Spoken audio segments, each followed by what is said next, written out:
Hello, listening people. Hello. I'm Ryan. I'm not. Yeah, he's not. He's the other guy, and you're listening to Spin Polish Presents Unappreciated Masterpieces. We're Spin Polish, likingly because we're always spitting, and we both happen to be Polish. And other guy, who's not Ryan. Yeah, it's me. What do we do on Unappreciated Masterpieces? We don't spit on the show. No. Because you wouldn't be able to see that. You might be able to hear it if we do it to the microphone. It would sound kind. It was like yours was kind of cartoony, but I mean, I guess it would be like that. Spitting is cartoony. It's for cartoons, kids. So's Polish. Yeah. So other guy. Yeah. What's your name? Bartłomiej Piotr Kasprzyszak. Yeah, I don't know what he just said. I do not speak Polish. Yeah. We'll bring that joke back up again in a second. My name is Bartek. Oh, Bartek. Is that English for what you just said before? No, English would be Bartholomew. Oh, Bartholomew. Why is it Bartek? Because in Poland, male names are typically shortened with an EK at the end. Why? Because fuck you, that's how it works. I don't tell you. You don't talk about why someone named Thomas would be Tom, or someone named Chris would have been Christopher, or why someone named, I don't know, fucking William would be Will. It's shortened. It makes complete sense. Why is there an EK attached at the end? Like, what does that mean? Like, it's just a shortening thing. But isn't it adding it's more? Dominion. No, because my first name's Bartłomiej. That has like 10 letters. Yeah, Bartek has 6. Yeah, but isn't it just shorter to just call you Bart? But I don't like that. Yeah, like, your preferences. Don't call me Bart. So we've gotten off the main track. No, there was no track. The real track is what we do here on Appreciated Masterpieces is we find those forgotten gems, those wonderful masterpieces, those unappreciated ones, and we bring them to you. We discuss them. We do an audio commentary over the movie and talk about them in depth. And what is the great cinematic classic that we've got today? Hang on, do we usually introduce our guest first, or...? No, we're going to do this. Oh, fair enough. We'll introduce him like halfway through the movie. We'll do it later. I've already set it up earlier, but we have a guest, so there's that ticked off. But what is the brilliant film that we're watching? I mean, sure, the people might argue, hey, Ryan, we can read the title of what you've labeled this episode, but we really want to hear Bartek say it in his usual way. Yeah, well, and before I say what it is, Ryan, he just made the comment there of, oh, we can read it. Why don't you think about the kids, huh? Huh? Yeah. Some kids can't read good well. Yeah, I mean, Bartek can't read. Yeah. He's like, Bartek is much shorter than Bart. See? Don't be racist. Like Bartek, if you listen to enough episodes. Bartłomiej is a lot shorter than the letter A. Yeah. Anyway, shut up. I'm going to tell you the name of the movie we're watching today. And that name of the movie that we are watching today is Dickie Roberts, Kiedyś Gwiazda. Oh, of course. So we're watching a movie, I guess. I do not speak Polish, as I mentioned earlier. See, that's what we call a setup and a payoff, and that's what this movie's all about. I don't speak Polish, so I don't know what movie we're watching. Bartek, what's the movie? The movie that we are watching today is the Happy Medicines classic movie, Dickie Roberts, Former Child Star. Yes, and talking about former child stars, our guest today was not a former child star, unfortunately, but he has been a former guest on the show. Oh, the first one returning! The first returning, and guess who it is? Our first guest ever, Will Brooks!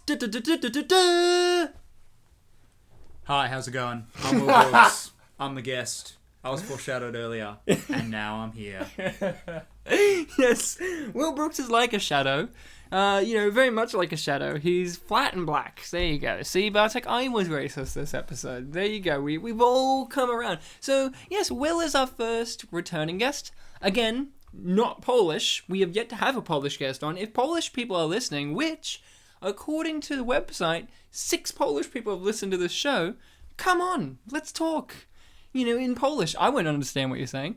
But, Will, brilliant to have you back on. We haven't seen you since the great days of Paul Giamatti, covered in blue dye, that was Big Fat Liar. Go back and listen to that one. That's one of my faves.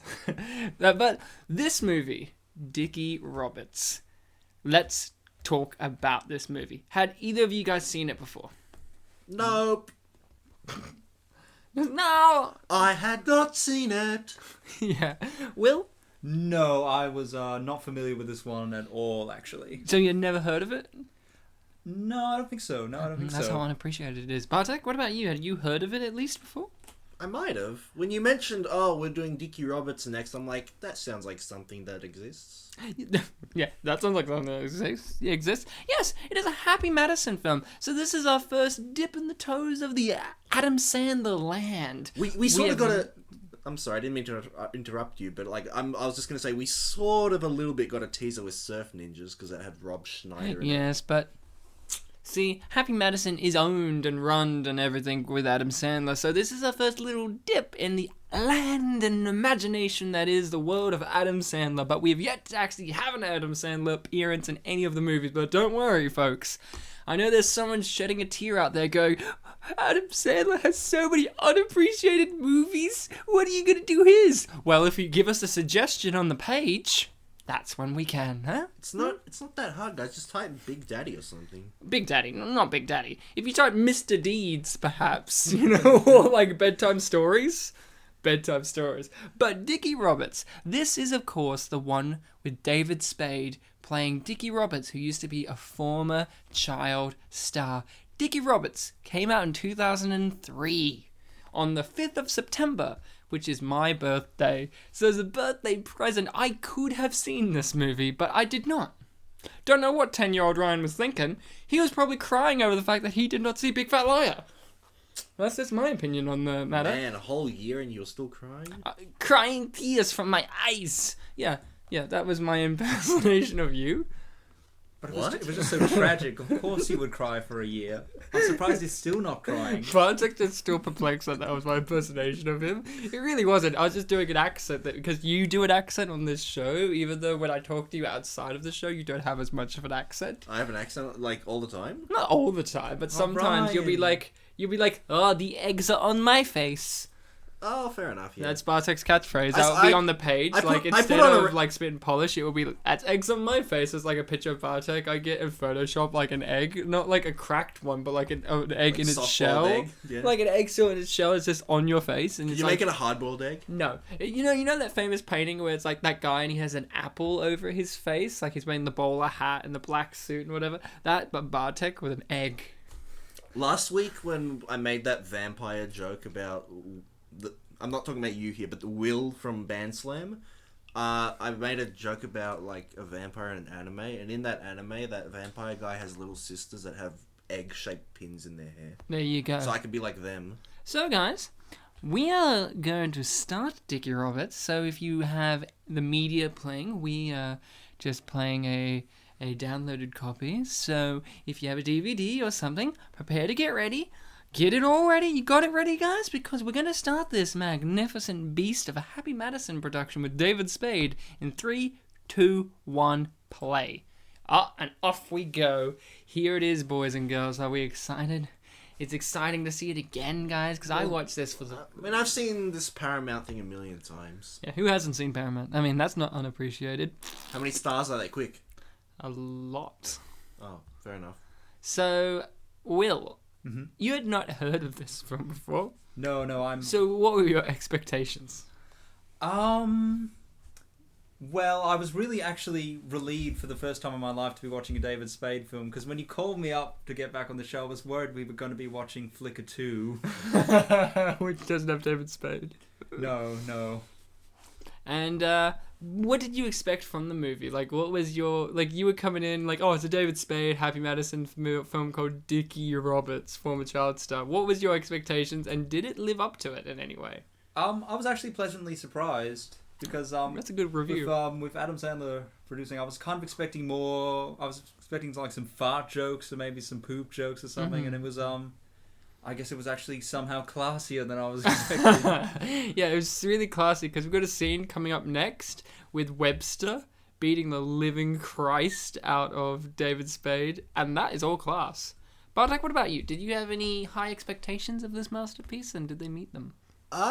Pretty much I just walked in blind. I didn't know it was Happy Madison until way after I finished watching it. I mean, I saw the produced by Adam Sandler thing, but I didn't pay much mind to it. That's a good way to watch this film, guys. All the films. Don't pay much attention. Yeah, I enjoyed it a lot. I was really surprised at how good it was. I'm surprised, too. I mean, here's Doris Roberts. Doris Roberts? Yeah. The mother from Everybody Loves Raymond as David Spade's mum. What is it with her being comedians' mums? Like, she was she's Ray's mum, and now she's David Spade's mum. Like, whose mum isn't she? I mean, not my mum. I guess because this film kind of pays homage to a lot of the whole sitcom child star thing, so they would have someone do a role similar. And that's a good comment, because I do believe that Ray from Everybody Loves Raymond is a kid. He's a man-child. See? Spit and polish. We don't just talk about the movies, we also give some quick throwaway analysis of TV shows while you're there. Like, I just said that Everybody Loves Raymond is a lot deeper than it originally was intended to be. Boom. And we know how much you like Saved by the Bell, Ryan. Yeah, I love Saved by the Bell. Here's what I love. A lot of these photos that they just use now are from the movie. Like, not like, they took it specifically for that scene. No. They're bits from the movie. Not these specific bits, but bits before. And they've screen captured them and just put them in this bit. Like, like him, there was some earlier. So it's like, wow, production level, high. Hey, Bartek, are you into boxing? Is boxing popular in Poland? No, I don't think so. I mean, I like the Rocky movies, but I don't watch boxing. Yeah. I don't watch any sort of fighting sport. I don't watch any sport, yeah. Is Poland a fan of any sport? Soccer? Yeah, soccer's always Soccer's a thing. European sport in general. Like, Europe loves it, and so does South America. I think soccer would be it.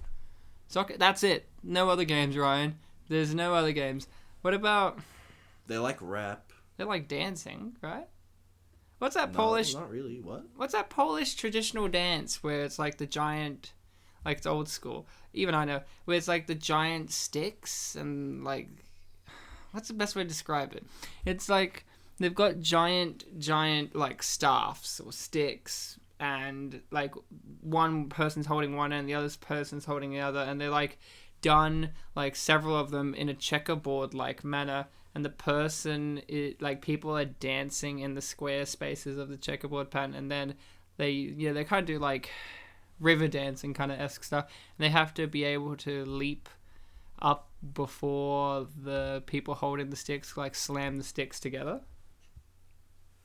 Sounds pretty Melvin, if you ask me. I've never heard of it. Really? I've seen it so many times in so many things that relate to Poland. Yeah. And, In all your trips to Poland? No, from Malcolm in the Middle. Because Malcolm's family and Malcolm in the Middle are Polish. Look, man, I know we got Will back, but we don't have to tie everything back to Big Fat Liar. No, that's a thing, though. Like, the Polish women do it or something or other. I don't know. If you're Polish and you dance with sticks... It's a thing, though. It's like a stick dance. And the women wear those big, old school dresses. Like the Polish dresses. Like, those very Euro dresses like Swedish people and Polish people wear. Like, those big kind of gingham-looking dresses. I have no idea what any of this is. Bartek's being taught about Poland by me. Take that, Bartek. I'm doubting what I'm hearing, though. Well, Bartek doubts a lot of things. Early on in my friendship with Bartek, I told him my name's Ryan Sliwinski, and he's like, ski? That means that you have royal heritage if you have a ski in your name and if you're Polish. And then I told Bartek that, like, last year, and he's like, I don't remember saying that at all. I don't even know if that's true. And I'm like, you told me. I do a lot of shit talking. Yeah, Bartek's a shit talker. But I'm That's why I got him on this show, because he usually shit talks, but he's always telling the truth. Look at this scene. Here's the good thing about me. I'm always very respectful. Look at this scene. It's David Spade and Phoebe from Charmed. And she's alright. Like, she's the realest character in the movie, I think. What's your opinion, Will? Yes, she is a person who exists in the context of this film. High five! Jesus Christ. So, Alyssa Milano is playing his, like, girlfriend who's about to leave him. Surprise, surprise. Shock, shock. Because, the storyline so far, because we've talked over it, is, he's former child star and he's adamant that his career is going to come back. And she's a realist. She's like, Dickie, it's not going to come back. It's not. Would you leave Dickie Roberts? I would be the car right now and explode. Or would you be... I was wondering if that was going to happen. Or would you be Dickie Roberts? No, I said I'd be the car. I chose my option. Will, That's would a you good be point. Dickie or her? I know Will's answer I swear, already. if you say her hat... I know. That's exactly what I Damn it, Bartek! Damn it! When I just said, I think I already know what Will's answer is. It was the hat or the bush. Well, let's let him finish. What's your It answer? was the hat. You're always 2 steps ahead. And this is where I didn't say whose hat. this guy. No, you said her hat. Oh, fair enough. God, Bartek, pay attention to yourself. Look, I'm a Check shit yourself before you wreck yourself. Whoa, hey, hold on. Dan. I- We're getting a bit ahead of ourselves here. No, guys, I know how to rap thanks to Dickie Roberts. We'll get into how Dickie Roberts taught me how to rap a bit later on. Oh, yeah. So, Bartek, you mentioned that rap is popular in Poland. Yeah.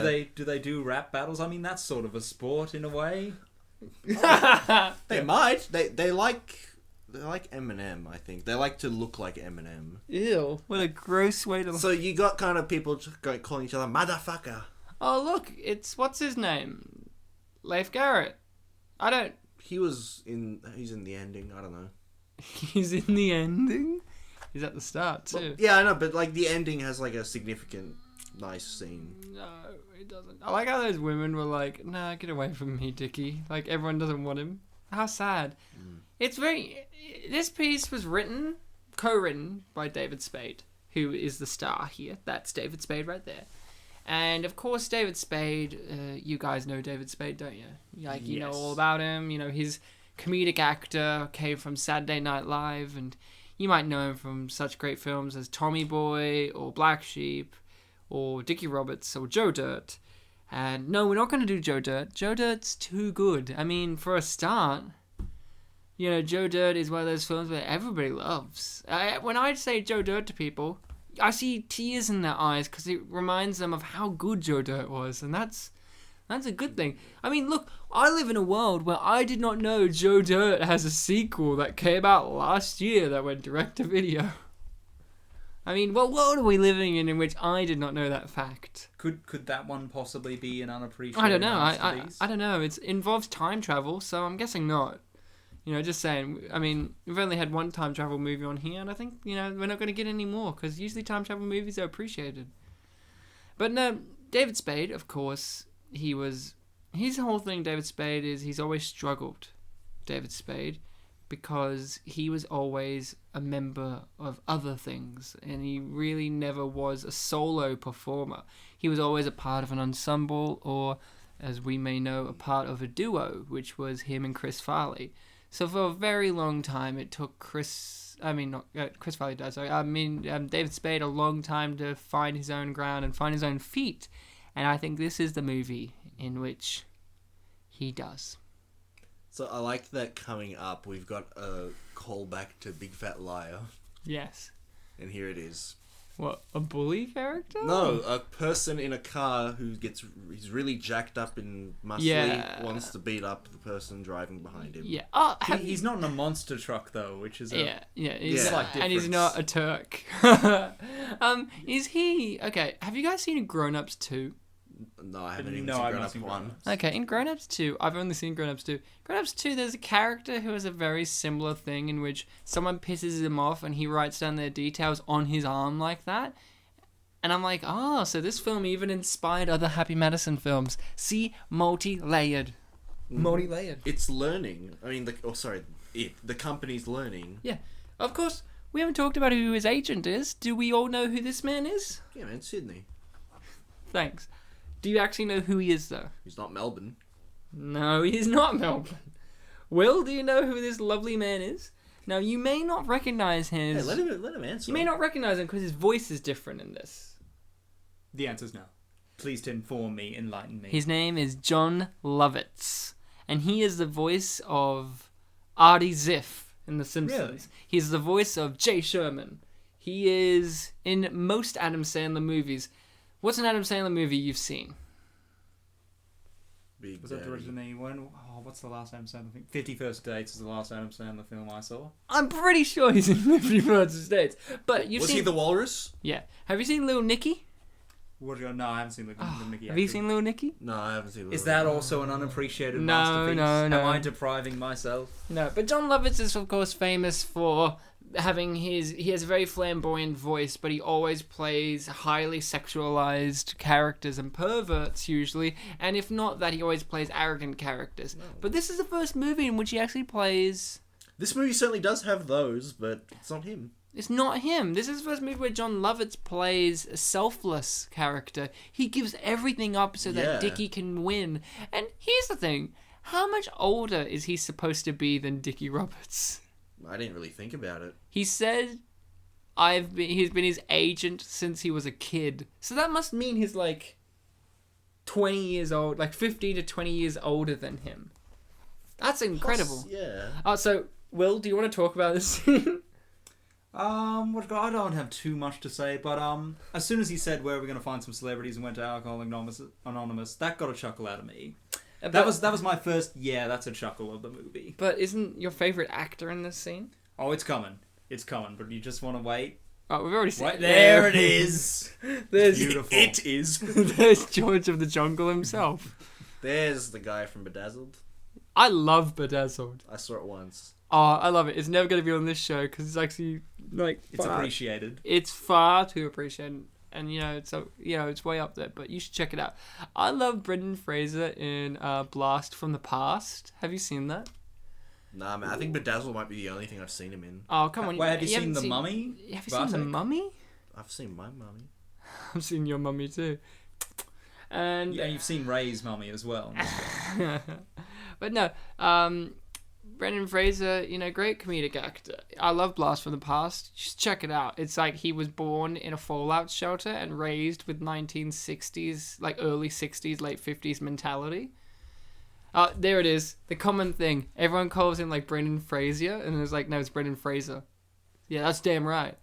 That's damn right. So, then I love in this scene, he learns nothing. He's like, yeah, my good friend Brendan Fraser. Like, he just learned nothing. As I mentioned with Paul Giamatti's characters, I love characters that at the start have no idea, and at the end, they've learnt nothing. I'm not saying Dickie Roberts is that kind of character. He learns a lot at the end of the day. And that's all I have to say about that one. I think we all learned something from this film. I think it has a lesson to teach all of us. Many lessons, in fact. So Bartek, is there anything you want to say about this beautiful scene here? Anyone? There is one thing I would like to say. Guys, you see that person before with the... right there in the red shirt? Yeah. Yeah.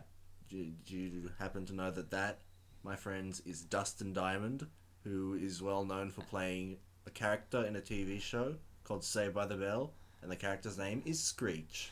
Wait, Really? Wait, which one's Screech? Is he Screech? Yep, they're all Screech because they're all in the present. Wait, is that Screech? Is that Screech there? Mm-hmm. Yep. Oh, this is a callback to episode 1. Wow, this is so zany. I can't believe it. Wow, are you Screech? No, man, I'm Keenan Thompson. Are you that's Screech? also Screech? I think we're Screech. We all Screech. Are we all Screech? I'd rather be called Marshall than Screech. But Hey, that's more foreshadowing that we do not appreciate. I'm not into foreshadowing, Ryan. I'm here for the gags and the tits. And the tits dried up years ago. You better continue those gags. Remember the times before we said, hey, that's foreshadowing, we just said, spoilers? No, you said spoilers. Yeah, but it became the whole thing. I like how they bring up a good question. What is it with Vin Diesel? And this was brought up in 2003, and I'm still asking that question, over 10 years later. What is with Vin Diesel? I don't understand the appeal. Will, as someone who likes Vin Diesel, tell me why. I think he prefers unleaded. Pitch Black was alright. And that's enough.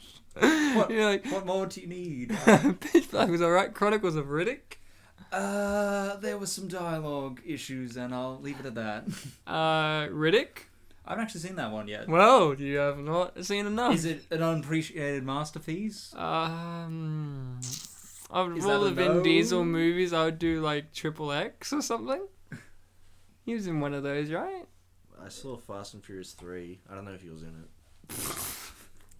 He may have been there. Thanks, Bartek. They went to Tokyo, so if he was in Tokyo... Oh, is that Tokyo Drift? No, that's... Yes, No, I don't think so. I think that's a Grand Theft Auto game, guys. Don't get it confused. No, I think isn't Tokyo it? Drift is a... No, I think it's Fast and Furious Vice City, isn't it? Yeah. What do you... I'm pretty sure it's Fast and the Furious Red Dead Redemption, guys. Yeah, I'm pretty sure it's. This isn't the Just Visiting episode. I'm not gonna make a running joke out of GTA again. I'm pretty sure it's my favorite of all. This is just a callback. Fast Furious Volume 1. This is and Fast Furious Volume 2. What, Bartek? Are you This is okay? like our callback episode. We bring out a previous guest. We make previous jokes. I'm not making a previous joke. This is all new stuff. And if not, you guys should listen to every single episode back to back and tell me if I'm making previous jokes. Twice. Yeah, you gotta do it twice. Oh, look, Brendan Fraser pulled through. That's a good thing about this movie. It proves that Brendan Fraser's a nice guy. Yeah, true. he doesn't. It's true. He doesn't appear again, but what he did do, it was nice. He's a good guy, and I miss him. Like, he's retired, or he's not really doing many films. Like, he'll do one every 5 years or something. He very much resembles, and I know this movie comes later, but the guy in Meet Dave, who was the nice guy who turned out at the end to actually be a nice guy. Which the one? last time I heard... The guy who liked the girl. Oh, no. The last time I heard of Brendan in the news, he was doing some show on the History Channel about the Alamo. Oh, really? Was it called Bedazzle? May have been Blast from the Past. Yeah, good one. Journey to the Center of the Earth was one of the last films I remember him doing that, or was it Inkheart? Something like that. So here's Dickie being a nice guy. Oh, Dickie's a nice guy. I love what happens to her face. Do you remember, Will? Yes. She gets faced. It's like, little did you know that was actually there the whole time. That, like, he's just like, oh, I'm sorry about that bump. And she's like, that's a birthmark. Look what you actually did. And she shows her wrist and, like, the bones sticking out and blood's everywhere. And he's like, oh, I'm sorry about the wrist. This is like, what are you looking at that for? I meant, like, my wedding ring. And it's like, it's fallen off or something. Yeah, I like the idea that this woman is just horribly disfigured. And Dickie thought that he did it the whole time, but he didn't. I like that she doesn't like him, because I also don't like Dickie Roberts. That was my main issue of the film, is I didn't like Dickie for a very long time in this film. What about you guys? Did you love Dickie? I don't think we're supposed to like Dickie first off. I mean, he is knocking farts. It's true. Now say it in Spanish. Now say it in Polish. Can you say knocking farts in Polish? It's not a word. Are you sure? No, neither are words. Well, what's fucking nuts in Polish? And then just switch There's the probably letters around. something. Come on. You speak Polish, I don't. What's fucking nuts? And then switch the first letters. Zvarione something. I don't Something? know. We don't have an equivalent of nuts. What, you don't have nuts in Poland? We have nuts, but we're not going to say, oh, zwariowane orzechy, because that sounds stupid. Why? Because in English, freaking the word nuts, you can use it to describe something, and you can also use it to say, oh, it's a nut. But in Poland, we don't describe things with the word for nuts. So I wonder what the Polish equivalent of nuts is. Like the thing that says, oh, nuts. I would What do imagine they say? it's Bartek's name. And I just think Fraser's you shame. just simply say the word Oh, zwariowane. Bartholomew. What does that mean? Is that just nuts? It's pretty much means the same thing. What is it though? You like, it means the same thing, but what is it though? It's pretty much an equivalent of saying something's nuts. Alright. Crazy or whatever. Crazy. Nuts. But what's knocking futs? There is no knocking futs. Well, you just replace fucking with an N. And your but equivalent the of equivalent, nuts the with an equivalent F. I gave you is one word. Well, give me 2 words. But I gave you one word. Wait. It means the whole Wait, thing. tell me one word. Does that mean that the term for nuts, as in the thing you eat in Poland, includes the word fucking already? Wow. I've learned a lot. That's a here. different interpretation of what I said. We don't know what you said. You didn't tell us. Because I didn't translate what you said because it wouldn't make any sense. Well, it doesn't make sense in our world either. It does, because everyone knows what everyone knows what it means. What, knocking farts? Yeah, you even said what it meant. Yeah, it meant happy times. I'm a kid. Joy, joy.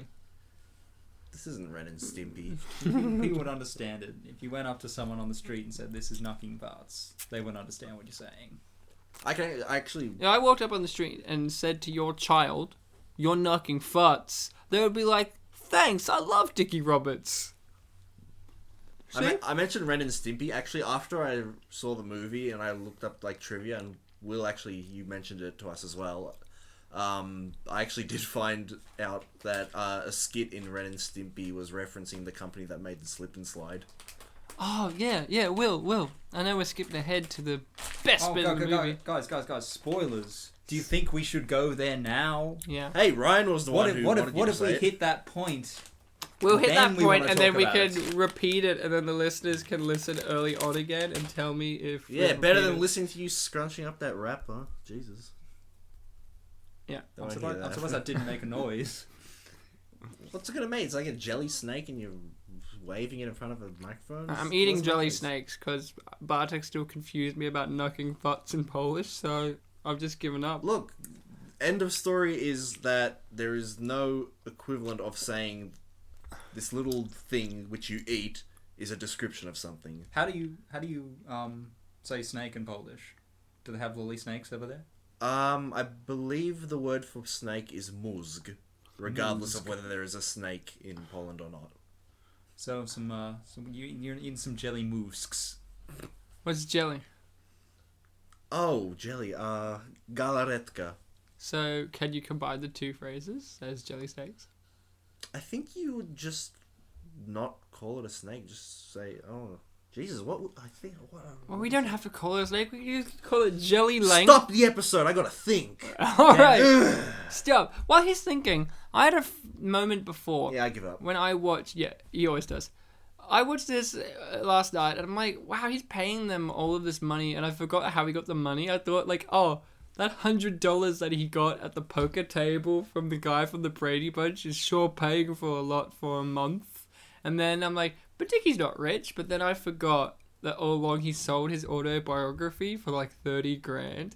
So that's why he he keeps constantly paying the dad like $100 for everything. I like this family. I would have watched him stay with this family. It would have been like Dickie Roberts meets, Big Mama's house. I would like to see the deleted scenes of where they actually were considering that he'd live with one of these three families. Well, I want families. I want him to live with this guy. Yeah. This guy reminds me a lot of Bartek. Bartek's always taking off his shirt.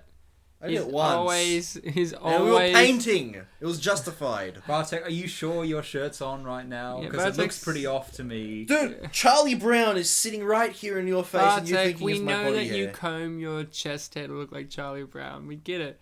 What about, like, all those times that you deep throat and swallow Twinkies in one go? I'd never had a Twinkie. I did not All eat right, dicks. Americans. I'm sorry. I I was do just not- using euphemisms. I do not eat American sweets. I thought it was spit and polish, not swallow and polish. Ah, yeah. Yeah, I Bartek. already made the swallow in German joke. Oh, wow. But it's okay because it was off screen, right? It Off was- radio, it was off off- mic. I like how the dog's called Popeye. Fun fact, he's probably called Popeye because Happy Madison always does advertisements for Popeye's chicken. So he's probably called Popeye because of Popeye's chicken. There you go. Or it's Popeye the I'm Sailor informed. Man. No, you're informed. Bartek's not informed. I've never had Popeye's chicken. Do we even have it over here? What, Popeye? No. We have KFC. Do they Oh. have it in Poland? Isn't this your favourite character, Ryan? He is my favorite character, everybody. George, who's in the movie for like a total of like 7 minutes, I would say. That's generous. That's very generous. Like, I was being like, 7 might be too high. George is my favorite character because if someone was Marty Wolf in this movie, he would be Marty Wolf. Like, Marty Wolf is a reference to Big Fat Liar. Really, anyone... Look, you don't have to listen to our Big Fat Liar episode. You should. But you should at least watch Big Fat Liar before watching any of our commentaries, because we're going to refer to that movie a lot. And man, there'll be eggs on your face if you're listening to this one first. You're an egg face. Bartek's got eggs on his face. He's an egg face. There you go. We've discussed this. We've already gone through the egg phase. That is Bartek in a nutshell. Man, Shirt off, Ryan, your eggs on the speeches face. are just wow. My speeches, some people ask, I can ask frequently, Ryan, When you review movies, you do it so eloquently. Do you write them down beforehand? Nope. From the heart. Same here. From the heart. Same here. From the heart. Same And I here. often get asked, hey, Ryan, why doesn't Bartek write his ones down? His heart's all over the place. It's because Bartek's got a big heart. It literally covers all of his chest. And then he combs his chest hairs into Charlie Brown. No, backwards. My chest covers my heart. Nope, I'm right. So here he is, being the man. Now, Will, when you get married, if you're not already, we don't know what you do on the weekends when you're not here doing this once every 3 months. Would you treat your wife like how George does here? He kind of dropped, we're having a crazy stranger living at the house with your kids pretty suddenly. Yeah. And he did it really casually too. Like, hey, get over it, baby. But he gets a lot of money for it. Yep. But he doesn't share with the family. But he gets a lot of money for it. Money's good. We learned a lot about money during our Christmas episode. Didn't we, Bartek? I think that was more about, like, possessions. But yeah, pretty much. Yes, I haven't listened to it, but yes. What was the name of the movie?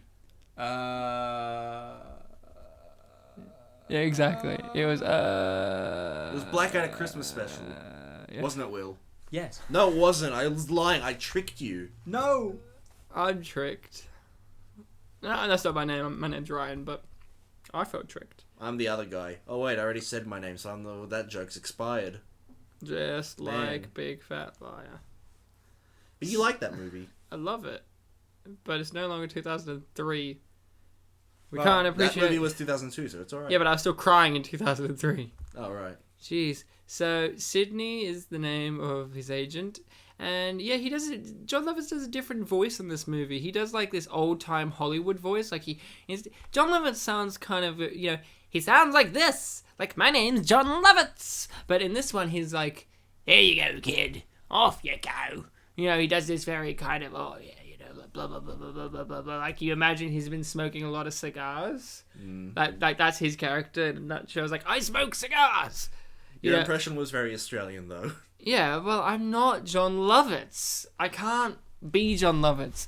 You know, Bartek... No one has that much range. No, Lovitz or Leavitz. Jesus.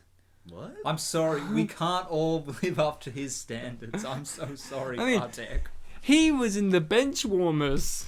And I can't be in the Benchwarmers. I'm not Jon Lovitz, man. I know some of you at home are sitting there going, wait, I thought this was Jon Lovitz's podcast with some random Polish guy. Nope. I'm not Jon Lovitz. I know about Texas. I know that you can't be him, but you can fucking aspire to be him. I do aspire to be him, Okay, that's good then. but I'm not him. So you have to cut me some fucking slack, Bartek. Okay, Jesus, yeah, I will. Hey, look, a scene. Jesus, Mary, and Yeah, Joseph stuff is Stalin. What do I happening. do? Hey, stop referencing things that we haven't established on this show. Maybe. There's actually a moment coming up that really surprised me. Is it that these kids are automatons and they open up their eyelids and they have like glowing lights and that they're actually evil? No, I was Bartek! expecting that. Bartek, they're spaceship people, like in Meet Dave. Yeah. These what, them? kids are like got tiny little people in them, not like dwarf actors, but little people in them that are operating them as a giant spaceship robot thing, like in the movie Meet Dave. Ryan. This movie inspired other movies that Wait. inspired this movie. They Wait, all inspired Ryan. each other. Ryan. Real talk. Which one of them is Kevin Hart in? David Spade. But we didn't. Wait. Did you establish that he's a starship? Oh, he's a star. He's a star, right? So he's a former child star and he's a current starship. Yeah. Yes, I'm very proud of this. So, William, what was the big thing that you were surprised about or you were really pumped up about? You just said a moment ago, you're like, oh yeah, this. What is I was it? surprised the kids mentioned GoBots before they mentioned Transformers. All of those things that they listed, some of them weren't even toys. They're Like like, Donkey Kong. like Donkey Kong's not a toy. That's a game. Games are not toys. Did you know that Donkey Kong's the first member of the DK crew? Did you know? I did not know that. Well, yeah, now you know. You need to What's the memorize DK? the DK What's rap. the DK crew? Dude, it's the DK crew. No, what is it? Yeah, man, this is a crew of 5 Kongs. Oh, well, of course he's the There's first, Donkey- because he was the first There's donkey. Donkey Kong, Tiny Kong, Lanky Kong, Diddy Kong, who's the second most well-known one, if you know what I mean. Chunky Kong is the 5th one. Why is Diddy Kong the second well most known? I know Tiny. You know Tiny? Yeah, of course. Oh, well, she was in 2 games? Yeah, but everyone knows Tiny Kong. But everyone knows Diddy Kong. Diddy Kong's been in many games. I don't know Diddy Kong. He's the little chimp that's one. just because He's you're a Do- racist. he's Donkey- Ryan. You're terrible. He's Donkey racist. Kong's nephew, and he uses the 2 peanut guns and has a jetpack. Oh, I know him now, but I didn't know his name. He's playable in Super Smash Brothers. Oh, aren't they all playable in Super Smash Bros? No, there's just Donkey and Diddy. Nah, I don't think you're right about that. They'll get an all Kong DLC eventually. Thank you. Get the lot. Hey, I'd like it. Their version of the DK rap sucks though on freaking Brawl. Oh, you know what doesn't suck? This shizit. Yeah, man. What's shizit? It's a secret way of swearing. I learnt it from Dickie Roberts. It's a Dickie word. That's a lot of cool shizit. Yep. And the sprinkler says, there's no subtitles for this. The sprinkler says, and if you're deaf, I'm not saying that you are, but if you are, can you hear me right now? I don't know. But if you're deaf and you just saw David Spade doing the indication of a sprinkler, you just have to imagine what the sprinkler sounds like. And jet ski and motorbikes. Look how confused the kid is, the guy kid. Yeah, he's confused as to, wait, is the camera on?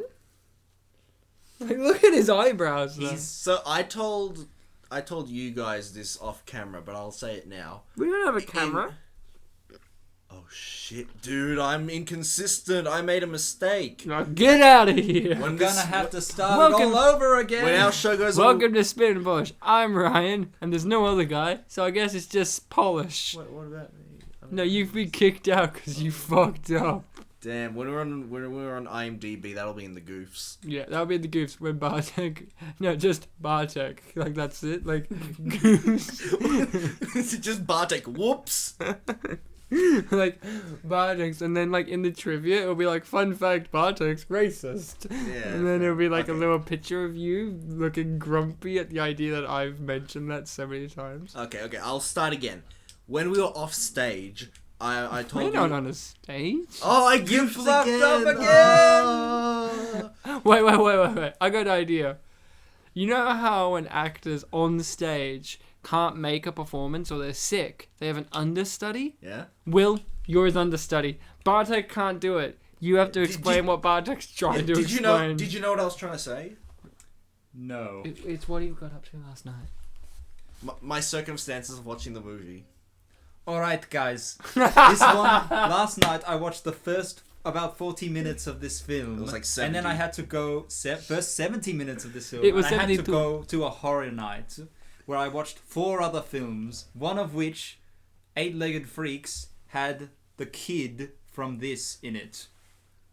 Sam, specifically. Sam had Sam in it. And then I came back and watched the rest of this film and went to bed. No, I didn't go to bed. Yeah. I stayed up all night and then I had a nap about an hour before we started this. And we were waiting for Will. We were all waiting for Will. Like, Yes. you'll be I was listening to this massively podcast late. going, hey guys. I'm sorry I was late. Yeah, I'm sorry I was late tonight. Hey, I'm the understudy. They're all No, mean. I'm Will's. No, Will's your understudy. I'm Will's understudy, So I'm and your you're my understudy. Okay. It's gotta God, be. I'm It's gotta be a seeing double fucking. here. It's gotta be a fucking circle, Bartek. Because then who's my understudy? Me? Like if I'm off, it'll be like, oh, Ryan can't make it in today. Well, I'll I'm be, sorry. No, I just had really high expectations of you. Okay. Ow. I'm my own understudy. Sorry, guys. Ryan couldn't make it in today. Filling in for Ryan is Ryan's impersonation of Paul Giamatti. Well, guys, it's me, Paul Giamatti, and I'm here for Ryan. All right, and then just go on.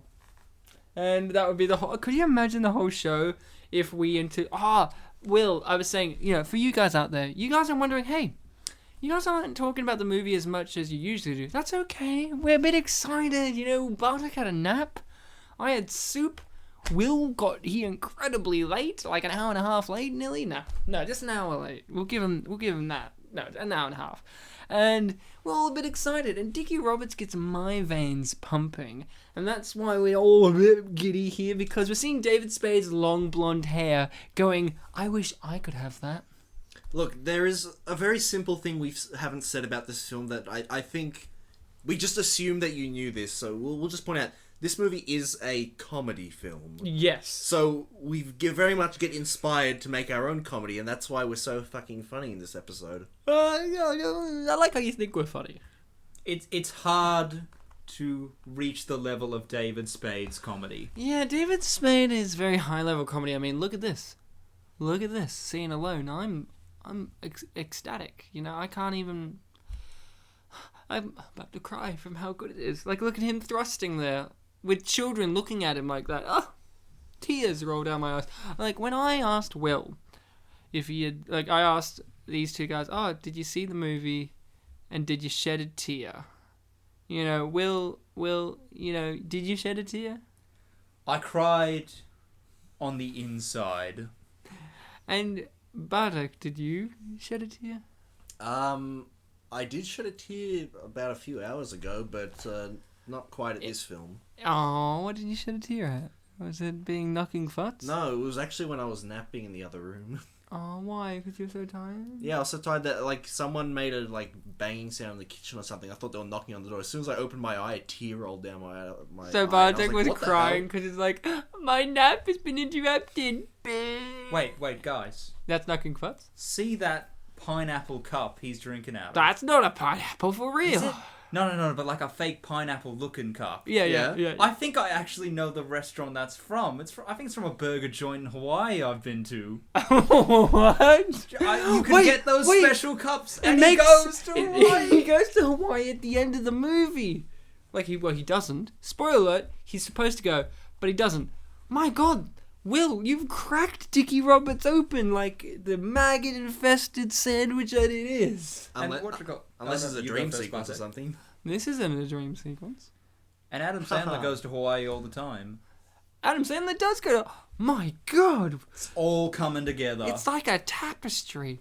I like how this girl is obsessed with this other slutty girl at school who's like the worst, and then we meet the slutty girl later, and she is such a slut. Remember how slutty she is? Like, Jesus, girl. Jeez. Stop. Not this girl. She's alright. If you are into little girls that are robots, and if you are, please She's don't very do funny, anything. isn't she? She's a hardcore. She's a hardcore. Comedian. Yeah. I was gonna say rapper, but Well, let's talk about how Was that a hardcore she spoiler is when too? it happens. Oh, I thought you meant this little girl.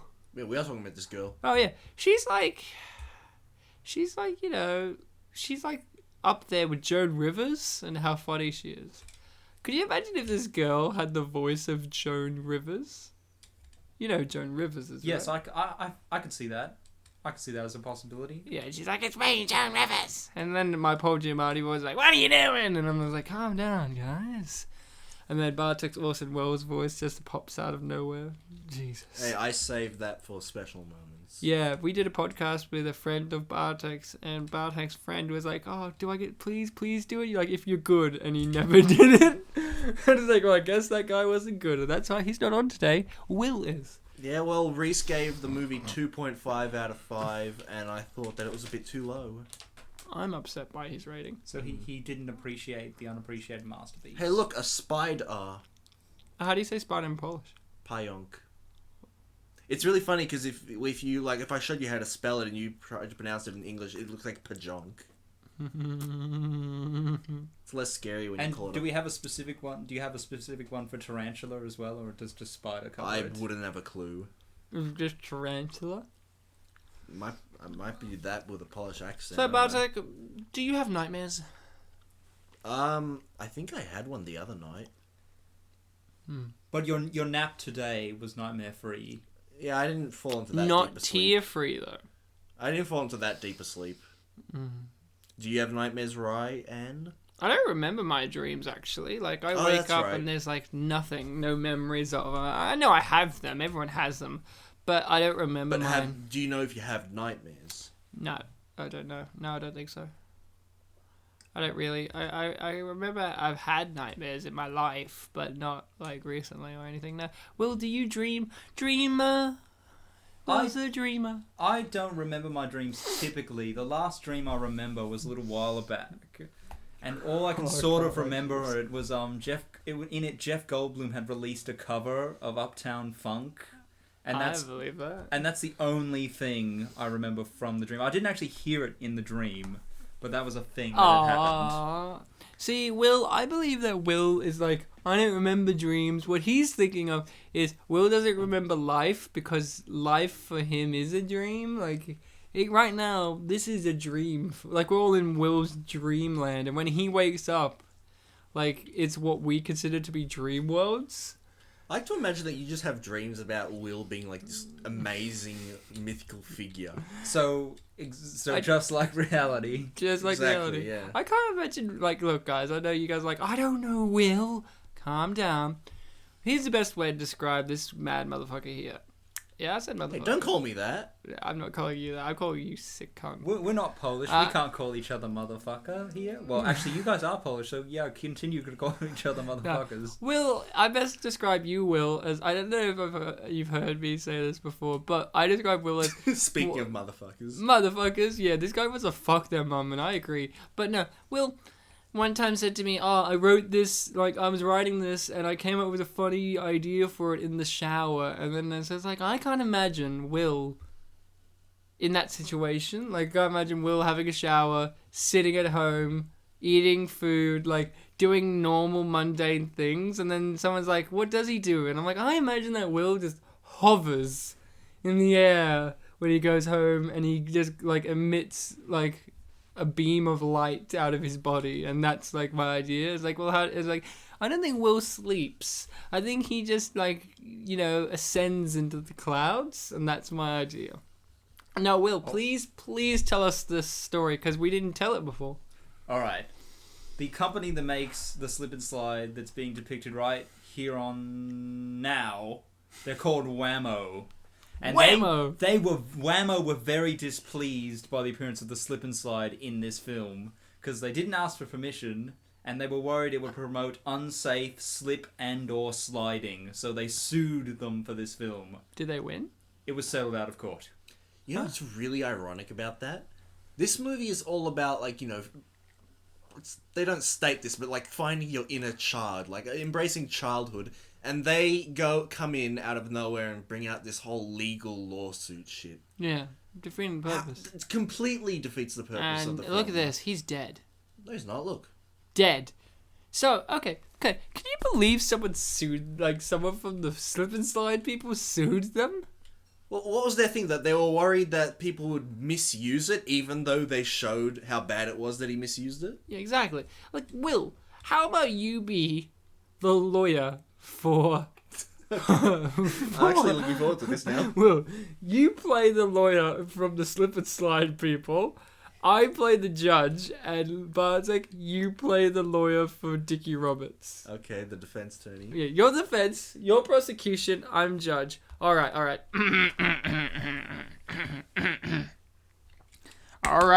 Settle. Alright, everybody, get down. Okay. We're here today to get the most infamous case of them all. The case of Slip and Slide versus Dickie Roberts, former John Star. We'll go to you, the prosecution first, Mr. Will.I.am.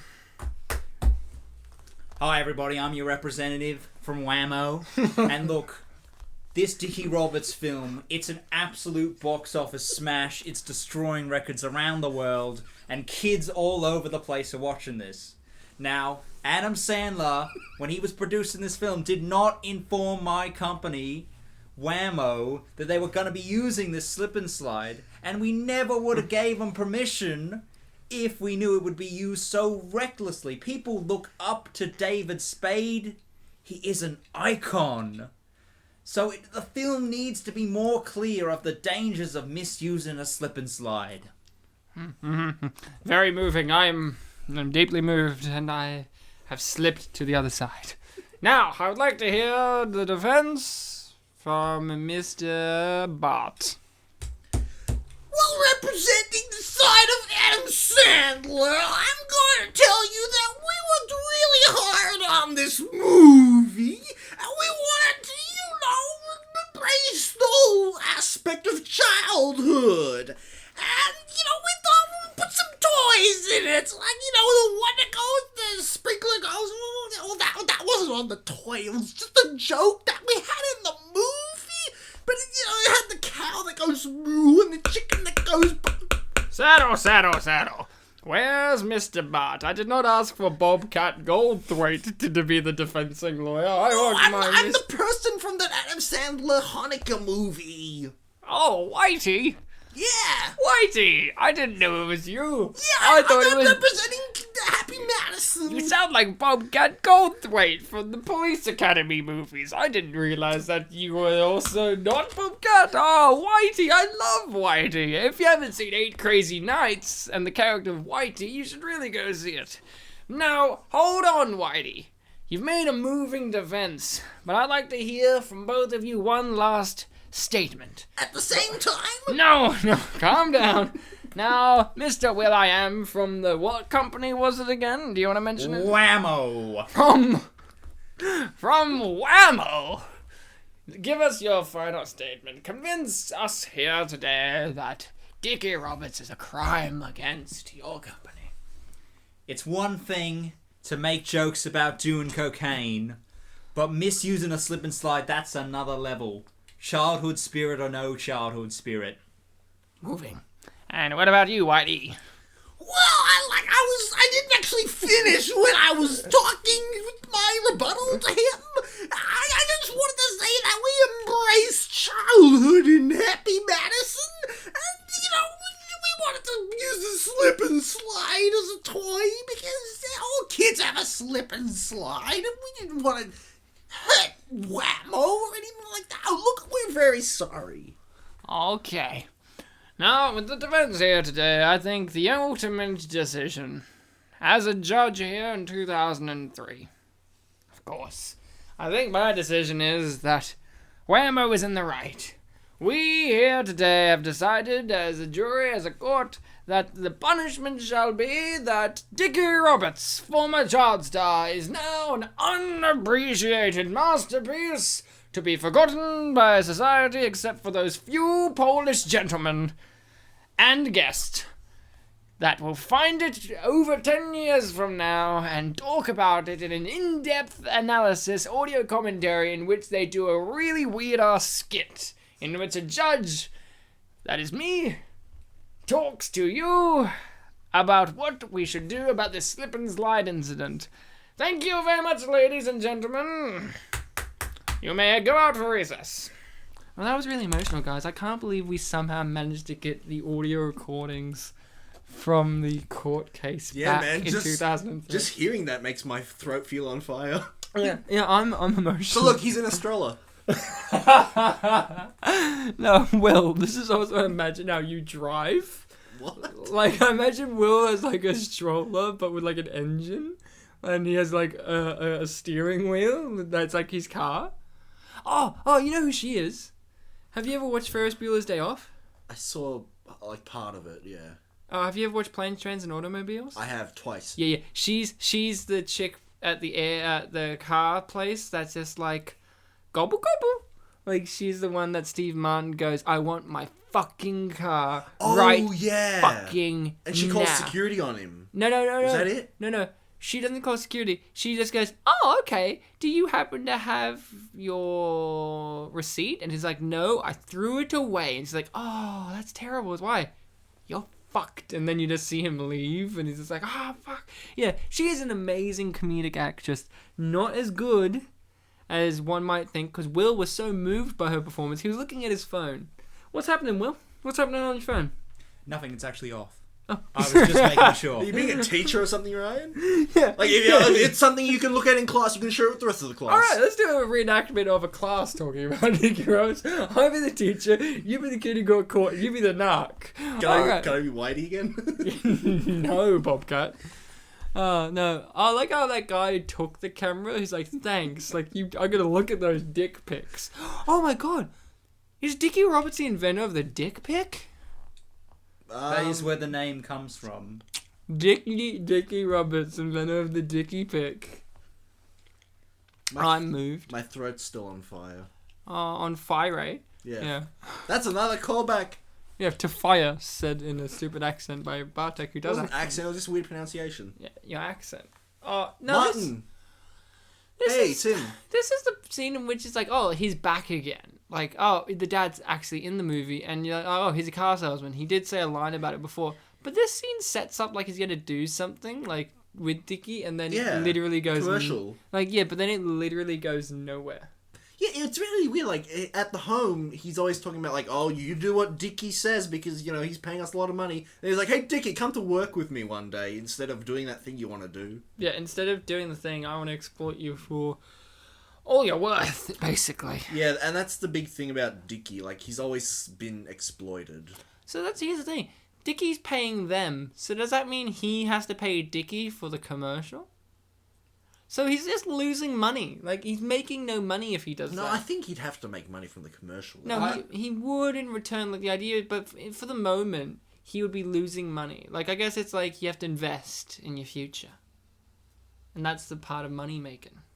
Yeah. Maybe he'd just say, oh, it's a normal part of childhood to star in your dad's commercials? Yeah. I don't it know, would be I don't normal. know. Well, I mean, he didn't have a dad, but it would kind of be normal. Yeah, I grew up in New South Wales. I like how he doesn't straight up say that he's not gay. Yeah, I love that. He's like, no, Dickie Roberts like, I used to, but I don't now. I was like, oh, Dickie used to like Dickies, huh?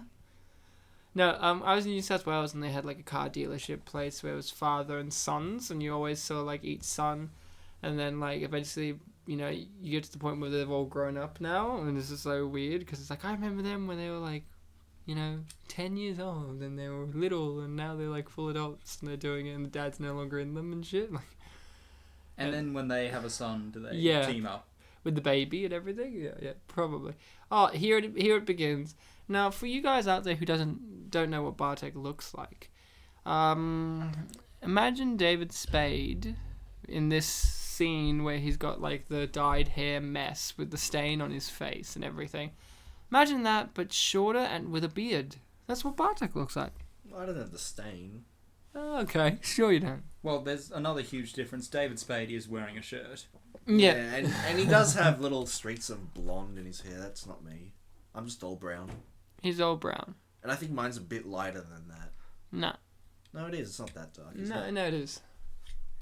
Hey, I said it isn't. And I said this, and who's the best at judgment? Me. Right, I look- played a judge a moment ago.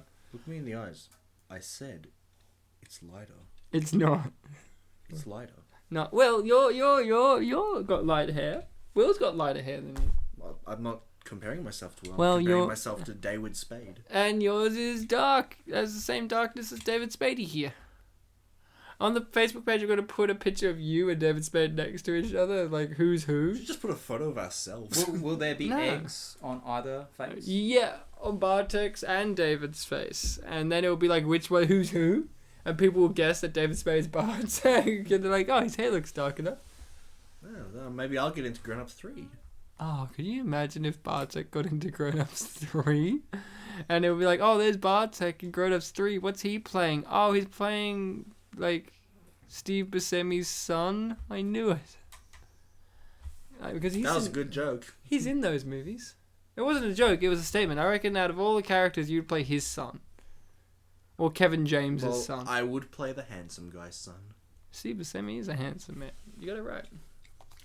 So, Will, give us some more Wildom action here. What do you have to say about this movie in general? Like, when you watched it, how did it affect you emotionally? Well, I think I grew as a person, mentally, physically, and especially spiritually. I found the tone a bit odd. Like, at times it feels almost a bit too raunchy for kids, but then during a lot of the emotional scenes, it feels much more younger. Yeah, you're right. Like, there's a scene at the end in which someone says, fuck, and then there's shizzit. So, yeah, you get both spectrums. Actually, Oh no, you go, Bartek. You go. oh, well, you. Okay, thanks, guys. Go on. I just wanted to say that on your topic of the tone thing, something's coming up right now that in some films I would think would just be seen as a completely positive moment, but he gets scolded for what he does right here. Yeah, this is what we call an anti-hero moment. He's like the Punisher. He phones up the fire people, fire engines, fire department. Yeah, the fire department. Firefighters. The fire fighters. The firefighters. And he's like, there's a fire at this place. And you know what? We didn't find out how our interview went. So, you know what the scene is? Pointless. Yeah, but I meant more in the sense of like, oh, he's using his, wit and like childhood, goofiness to solve a problem. And in other films, it might be seen as something like, oh, he's thinking outside the box to get things done. But no, in this case, he does something, laughs about it, and then he gets in trouble, just like a child. Well, we're about to have another really wacky scene where spoilers alert, the waterbed breaks. Is about to make some trouble. The bed is More gonna trouble than I break. could ever expect, yeah. Yeah, right? How much water was in the bed? Yeah. Like, I didn't make any notes for this episode on purpose. I thought, like, oh, this is a David Spade movie. It doesn't need notes. And boy, I should have made them, because I would have kept writing, how much water is in that bed? Like, how much? Because if you see it pour through, like, there's so much. Like, so much. It's like a toilet leak. Like 3 toilets It's like leaked. if you had a washing machine, and 4 of them. And they're And all a toilet. And a toilet. If you just put a fire engine in the house and sprayed the hose, that's what it was. And a fire hydrant. And a hydrant. Fire and a water pistol. And a glass of water. And you just chucked it. Dude, that's a bit much. Nah, that's a bit too much. Take the glass away. Yeah. Oh. He's still stained. Yeah, he hasn't had the chance to wash it off. Well, if he just put his head lower during that last scene, he would have been fine. So, in the previous scene, this lady, it wasn't really established that she's like from this Christian family. It's just like, oh, she's a prissy neighbor or whatever. But now it's established that, yeah, she's from a very funny looking family. Now they're like, Mom, that was awesome. And I like how these people are also looking on in the background, like, what's that woman holding? I can't tell. Is it a dog? Well, I think it's a dog. Yeah, I think she disappears into one of these shots, so we can't really tell at a certain point. She'll be there. She's always there. Will the dog still be there if she goes? Yeah. Just floating. Oh, she is gone. No, it's a dog. Was there 4 people there before? I thought Yeah, it was just 3. there's 2 and 2, 4. Now, That's how math works. Have you seen the Hulk Hogan movie where he's playing like an alien that lives with Christopher Lloyd? Oh, Suburban Commando? Yeah, have you seen it? I haven't seen it. Okay, there's a scene in Suburban Commando in which I think it's Suburban Commando or Mr. Nanny, where he's riding on a bike. He's riding a motorcycle, and in the background, because it's shot like for real, like in just a random street.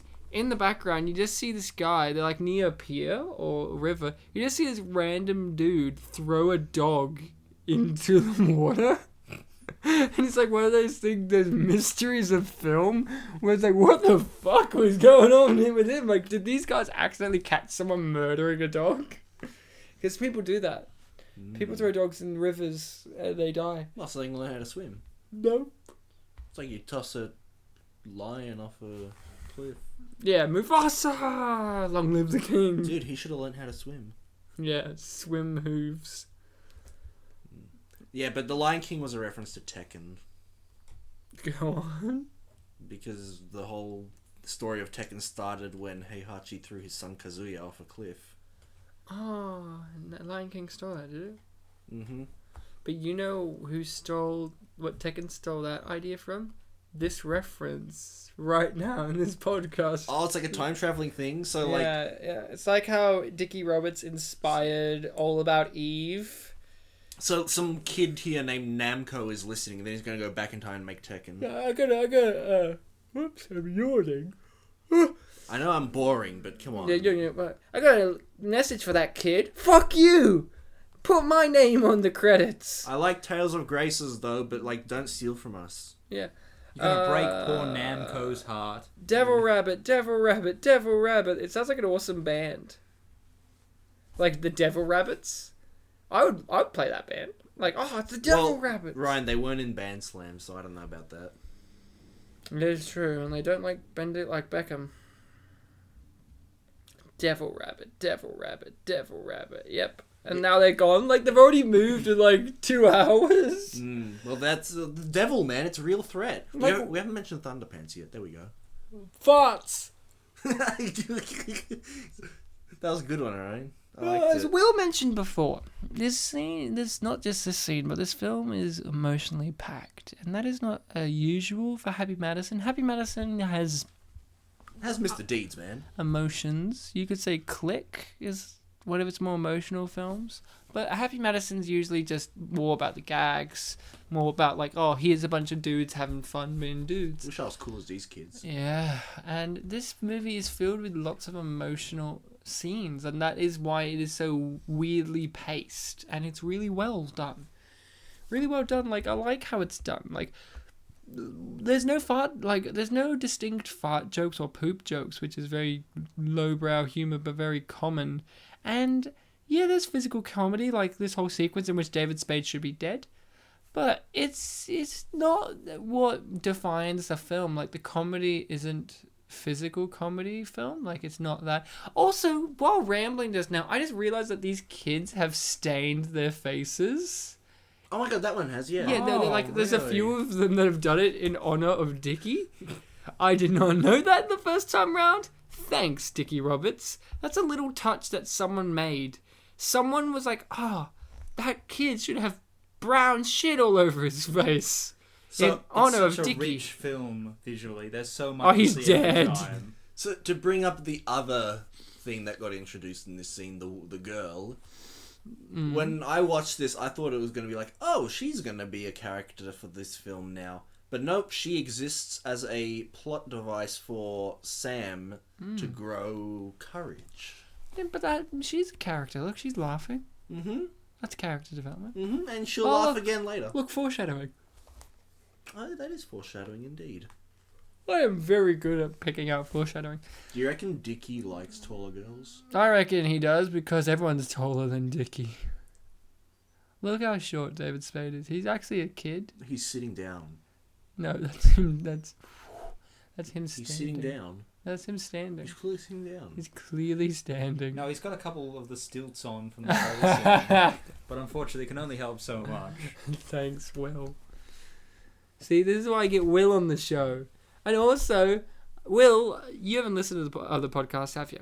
No, I am a terrible person. What a cunt. I haven't listened to any. You should listen to our podcast, everyone, and tell your friends. It'll be fun. It'll be a whole family experience. That's if you're still awake right now, because surprisingly, people have told me that they use the podcast to help them go to sleep, which I didn't know. Well, Like, beautiful voices, that's understandable. I'm not sure if that's a compliment or not. no, I've been told it in a complimenting way because apparently I've been told that my voice can be quite soothing, and I don't hear that. Like, I listen to each one of them because I have to, a level for the page and stuff. But it's like I listen to it, and I'm like, oh, that's just my voice. Whoever these people are, tell them to listen to our courtroom Yeah, bit, you and listen to then the we'll courtroom see. bit and go to Then we'll sleep. see who falls asleep. But what I was gonna say, Will, is you haven't listened.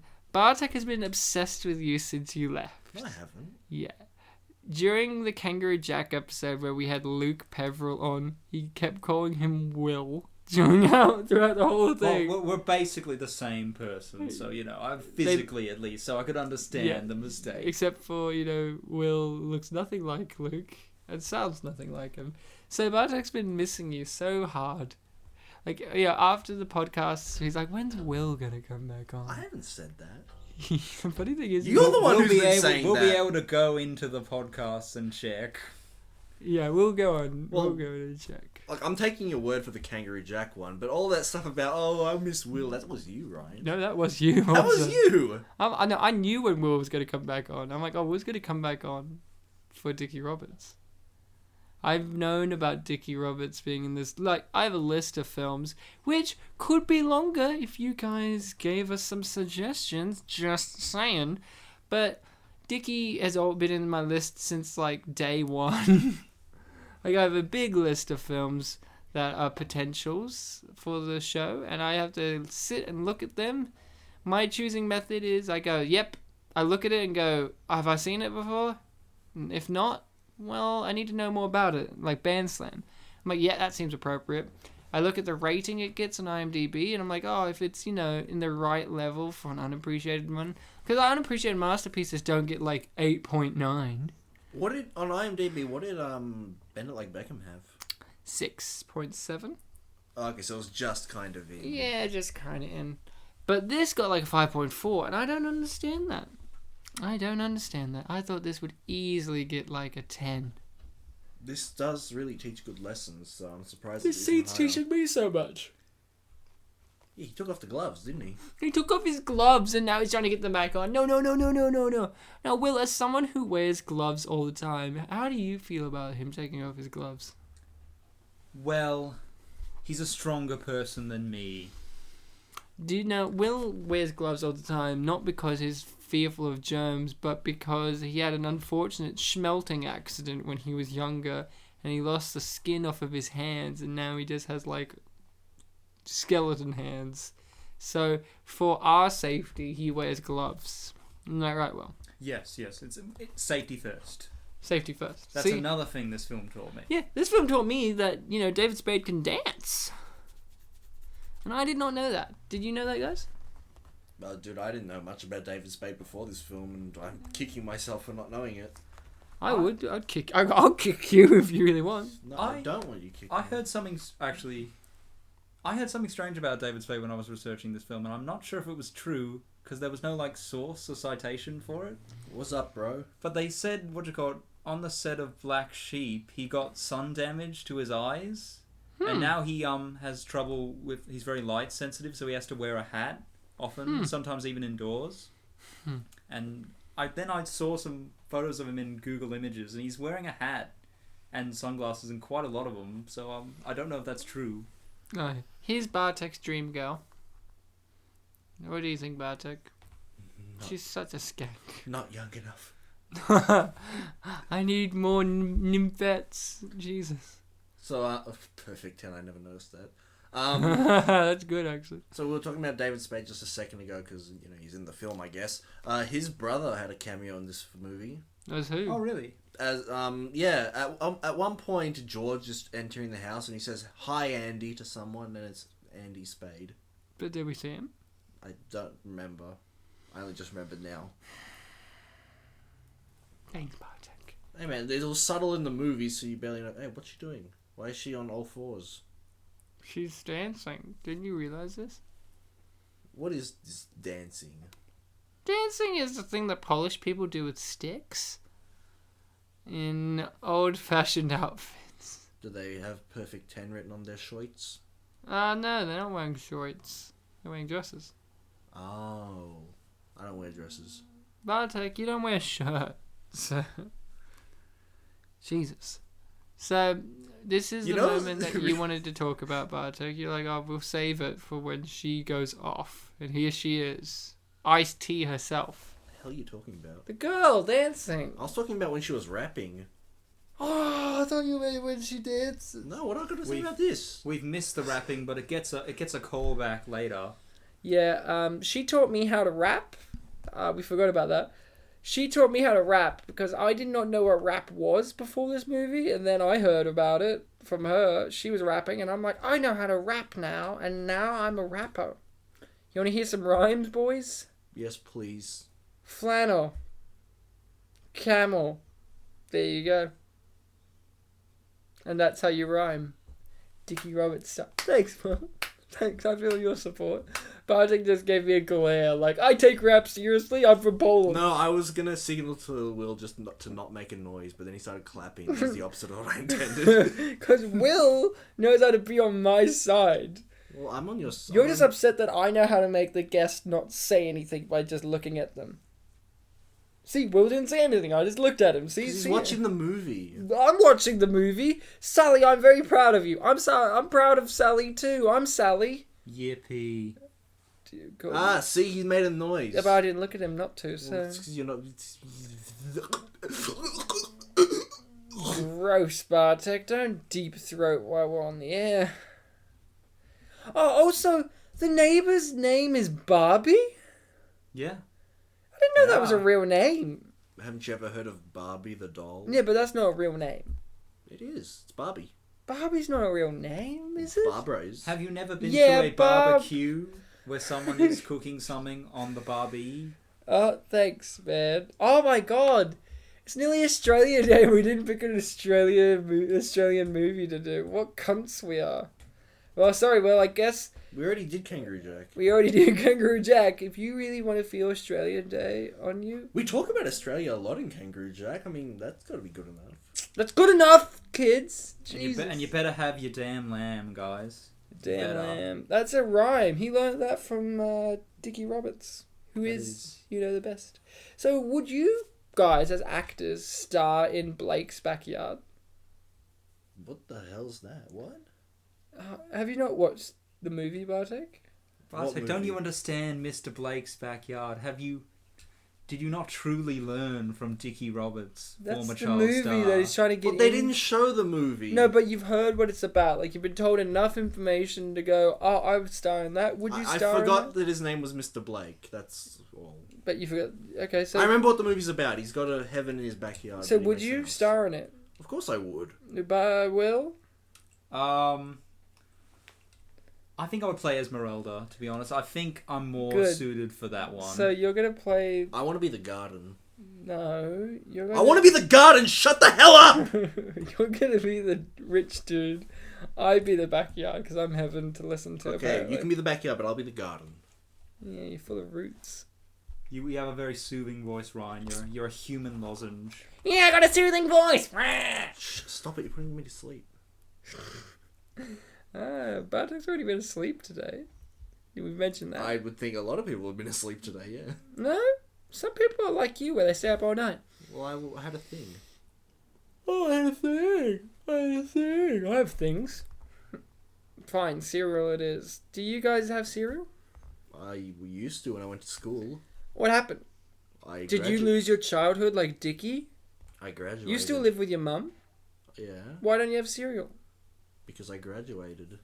That doesn't mean you stop having cereal. Yeah, I graduated to you don't need cereal anymore. Oh, that old graduation. Oh, and here she is. She's back again. Dude, he's David Spade right there. He's dressed like he's in Surf Ninjas. Oh my god. He is a surfer ninja. Oh, now he's not. So she got kidnapped.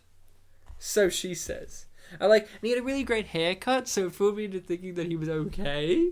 That's something I imagine you saying, Bartek. Yeah. Also, is this little girl's hair real? Because I swear her hair is incredibly long in some of the shots and then not so long in some of the others, so it makes me go, is she wearing extensions? Like the little girl, like her hair is so perfect, it's just creepy. She kind of reminded me of the Olsen twins. Didn't they have crazy long hair? I'm not as familiar with the Olsen twins. I was more of a Lohan guy. Oh, a butt. And he's looking at the butt. Her butt's not the interesting thing to look at, if I'm going to be honest with you. He was making a face like freaking Bobo Gigliotti from Fat Pizza. Wow, that was a good reference there for those people who love Fat Pizza. Dude, don't you like Fat Pizza? I do, but I didn't. Like, whenever he's horny, he makes that face. I didn't know that we were going to make Fat Pizza references. Well, you just said Australia, and I made an Australian reference. Ryan, you just don't know what you want. You're like a child, like this movie. This child... Ryan's a genius. I am a genius. Thank you. I will take whatever compliment I can get from Bartek, which is fleeting. Fleeting. Well, you got an absolute compliment. That's a compliment absolute. So, he's drinking straight from the bottle. What an asshole. And he doesn't even like it. Well, he was taste testing it. Ew. Is she just spraying herself? She's like, yeah, sex. I need to smell great. I guess. Smell, guys? What do you think? That's racist to people who don't have noses. They get to smell. So, now we find out that Dickie Roberts is actually abusive, physically, to women. What a great guy.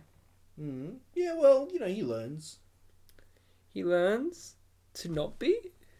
Yeah. Or does he learn to hide it from the camera? No, it's okay, because his new love interest is much taller than him, so it'll be okay. She'll be able to defend herself. She's tall though, right? I don't know, man. I I know they're sitting down now, but I don't think she In was. comparison to him, it's hard because women, like her character, wears heels too. I believe, because look at her. With feathers in her hair. hair clips. Come on, figure out what you want, Phoebe from Charmed. Jesus. So, if you guys had to pick a theme for this movie, what's its theme? Childhood. Ooh, what about you, Will? And you can't repeat the same answer. Say hood child. No. Saying growing up is a massive cop-out too. You're a cop-out, yeah. I'll go with you on that. I'll say... Screech. That's a good answer. Don't you think so, Ryan? Here's a theme. Like when you go to literary sources for what theme should I have? Screech. What, do you prefer Slater? I don't know. I've never watched Saved by the Bell before. I like how she calls them these yokels. Yeah. We haven't also commented on the fact that his nickname was Stranger Danger for ages. Oh, and here, look. Oh, fucking hell. He burnt her right on her neck. Some people like that. Some people do, like Leonardo DiCaprio in Wolf of Wall Street, but not her. Not in that instance. And I would say the theme to this is so many themes to pick from. I think the theme is love. Love triumphs above all else. Nah, that's a cop-out. Why? Because that's in everything. No, Almost. but love for him, because even when he was slimy, he didn't want to be a star for power or for money. He wanted to be a star for love. He wanted to be loved. You want fame. No, it's not just fame. He thought in his brain, because he grew up with this lifestyle, his idea of love is not actually correct. His idea is, fame, I guess. But it's like the idea that, once if I become famous again, my mum will come back and love me. He mentions that once. He mentions that like twice. Was that as a joke or was that No, real? that was genuine. That like he's being genuine. Like his mentality is, she only loved me when I was a star, so she will love me again when I become a star. And because she left after he, left the business. So to meld our two themes together, it would be kind of like a Oedipus complex, getting over one. Yeah, getting over... No, I don't know. Did he kill his father? Yeah, we don't know. His father's not in it. We're not saying it's the story of Oedipus, it's the complex. Yeah, he's got a complex. He's complex. So it was here that I had to pause and go to the horror night. Why did you have to pause at this moment? Because it was too good. my ride, Reese McKenzie, came. Fuck, you're right. He could have sat down and watched the last of it with you. Well, we had to watch, Unfriended, which, oh my god, that's a great movie. It should be on this show. Is it? What on earth is Unfriended? It's a Skype movie. It's when I don't want to be friends with you on Facebook, so I unfriend you, Will. But Will's never on there, so we're not missing out on much. David Spade's shirt says I didn't do it. Yeah, it's a reference to Bart. Mm. I didn't do it. Yeah, I remember that. That's a Simpsons thing. Well, of course you remember, Bart. You did it. Ha ha, Bart. Can we call you just Bart now? Nah. Why not? Nah. Why not? Nah. Why? I don't like it. Why don't you like it? Because I just don't. What about it is unlikable to you? Dude, Ryan, stop. You're harassing me. I'm going to tell the internet. Oh no. And then it'll be called spit and restraining order. And we have to do it over Skype. You don't know my address. I can just hide. I'll find it from Will. He knows where it is. Yeah, he probably does, yeah. No, I actually just know where his house is. Good, take me there. I don't need to remember addresses. I just remember houses. I don't know this address. I just know where it is. The address is 742 Evergreen Terrace. 123 Fake Street. 123 Fake Street. Yeah, and it's like, oh my god, it is a real place. So we find out today that, the director of the film, who's an actual director, Rob Reiner. Oh yeah, funny how you mentioned Wolf of Wall Street like a minute or two ago. Because he was in it? Yeah, he played Leonardo DiCaprio's father. Yeah, what was his name? Like he had a nickname? Oh, the British guy? The Englishman? Yeah. Because he appeared in one scene, he gets angry and he has a British accent. Yeah, when he talks on the phone. I think it was the Brit or something. So, I don't know.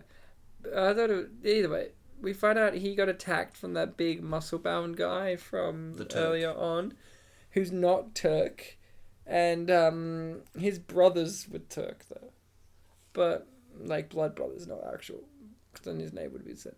but we found out that he got attacked, Rob Reiner, from something that Dickie did earlier on in the film, and that his agent is such a nice guy, he's willing to swap his kidney to get him that job. What a legend. And Dickie Roberts is such an asshole. Because here's the thing. I said before I didn't like Dickie. I've grown to like him now. But there's a thing at the end of the day where Dickie still never owned up to the incident at the end of the day. How do you feel about that, guys? He didn't own up to the fact that he was responsible for the incident? Yeah, exactly. It's strange in a film like if the whole thing was just a wacky comedy, him never owning up to it would make sense. But with the way they have these sort of emotional moments and bits where he's supposed to learn, it is odd that he never owned up to it. What do you think, Bartek? Do you think it's odd or do you think it's fair?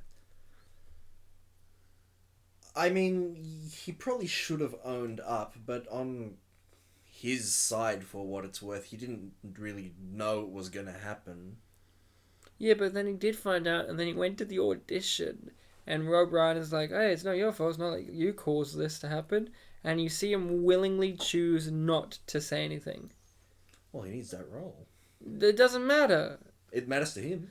Yeah, but his character should be beyond that point, at that point in the film. Like, he's grown, he's developed, he's matured, and everything. He's become a three-dimensional man at that point. He's bared his soul to us, the audience, already.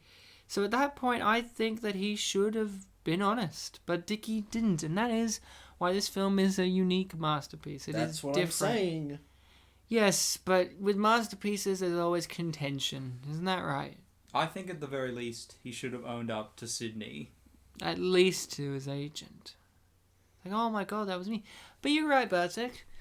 But I'm just saying, for me, it's a point of contention. With each masterpiece, there's always a point of contention, or several. That's what makes them great. I'm just People saying... say, hey, I like Casablanca, but the ending is a point of contention for many people. I'm just saying that this film would not be what it is if he confessed. I agree. But I'm just saying, For what it gave us, I'm willing to take its side. Yeah. In real life, oh yeah, he should have definitely, apologized or something. But this isn't real life, is it? But it's Dickie. It wouldn't be Dickie if you didn't have that one little, twist. Would it be great if he opened this up and it was his dad's arm or something or other, like some body part? Well, that wasn't foreshadowed or anything. You mentioned his dad. I mean, what, like Starsky CD or something? I don't know. It was Hutch. Well, they made a joke about, it's not Starsky, is it? Yeah, it's like, my dad's not Hutch. It's like, he's not Starsky. Oh, he's like, so... Spoiler alert, Starsky and Hutch is in the list of movies. For you guys wondering where's more Ben Stiller action. Just do it. More Ben Stiller. Do it. Do it. No, they want Owen Wilson. Oh, wow. Oh, wow. Owen Wilson. Oh, wow. I bet Will's hoping he'll be on the episode. You're not. Oh, It's not on the list for you. brutal. It's for you, the listener. That's who it is. So, see, look. Here's the opportunity. Oh, but he did say sorry. Yes, but it doesn't count. Oh, Nope, looks counts. around. Counts. Dickie apologised. That's knocking futs. Or how do you say it in Polish? Zvariowany. Is that knocking futs? Means the same thing. I'm not saying fucking nuts. I'm saying knocking futs. I didn't say you were saying fucking nuts. Oh, yeah. Hey, it's him. Oh, it's the guy. I like how he came back for some reason. It's not the guy, it's the gay. Homophobia brought to you by Bartek. But Because he's gay. racism wasn't allowed. But he is gay. You said the gay, like that's who he is. Well, yeah, that's it. he's the only person in this movie that we can confirm is gay, right? Well, Dickie Roberts is bisexual. I said gay. You're the one being, LGBT phobic now. He's not gay. He's bisexual. But the thing is, you're like confirmed. Why does it matter if we know, Bartek? It could just be... What do you call that character then? I would call him the creep. Well, couldn't there be another character in this movie that's a creep? There isn't. What about, there could be George. George is a creep. No, George is the asshole. Well, creeps, assholes. Get it right, Bartek. He's the asshole that guy that you called the gay is the creep, and Screech. There you go. Screech could be the gay if you want. Hold on. We've got a third person here. Let's hear his opinion. As Will, what's your opinion, Will? No, I think you got that covered. Thank you. If you're looking for more swears, I mean, I guess Dickie is a dick, at least for a fair bit of the film. What are you talking about swears for? Because I said One was an arsehole, and Oh, creep's I not see. a swear. creep's not a swear. Jerk is.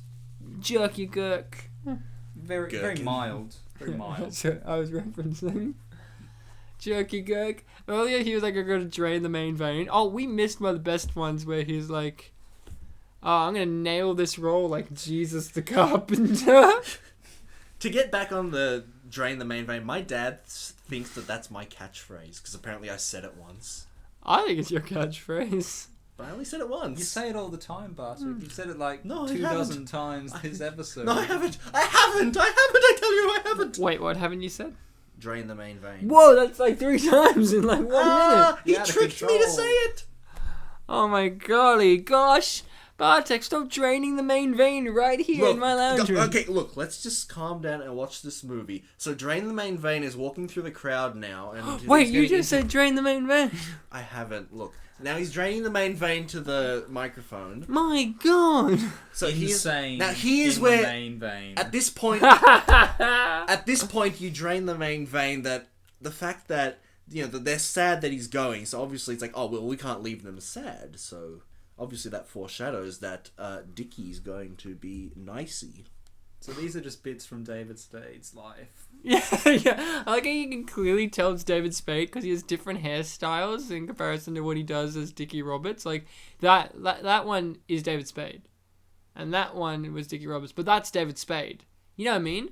Like that's David All Spade. the video ones are David Spade. Not all of them. Some of them are Dickie. You could tell by his hairstyle and the way he's. But the one you've said that was Dickie was a photo of a magazine cover.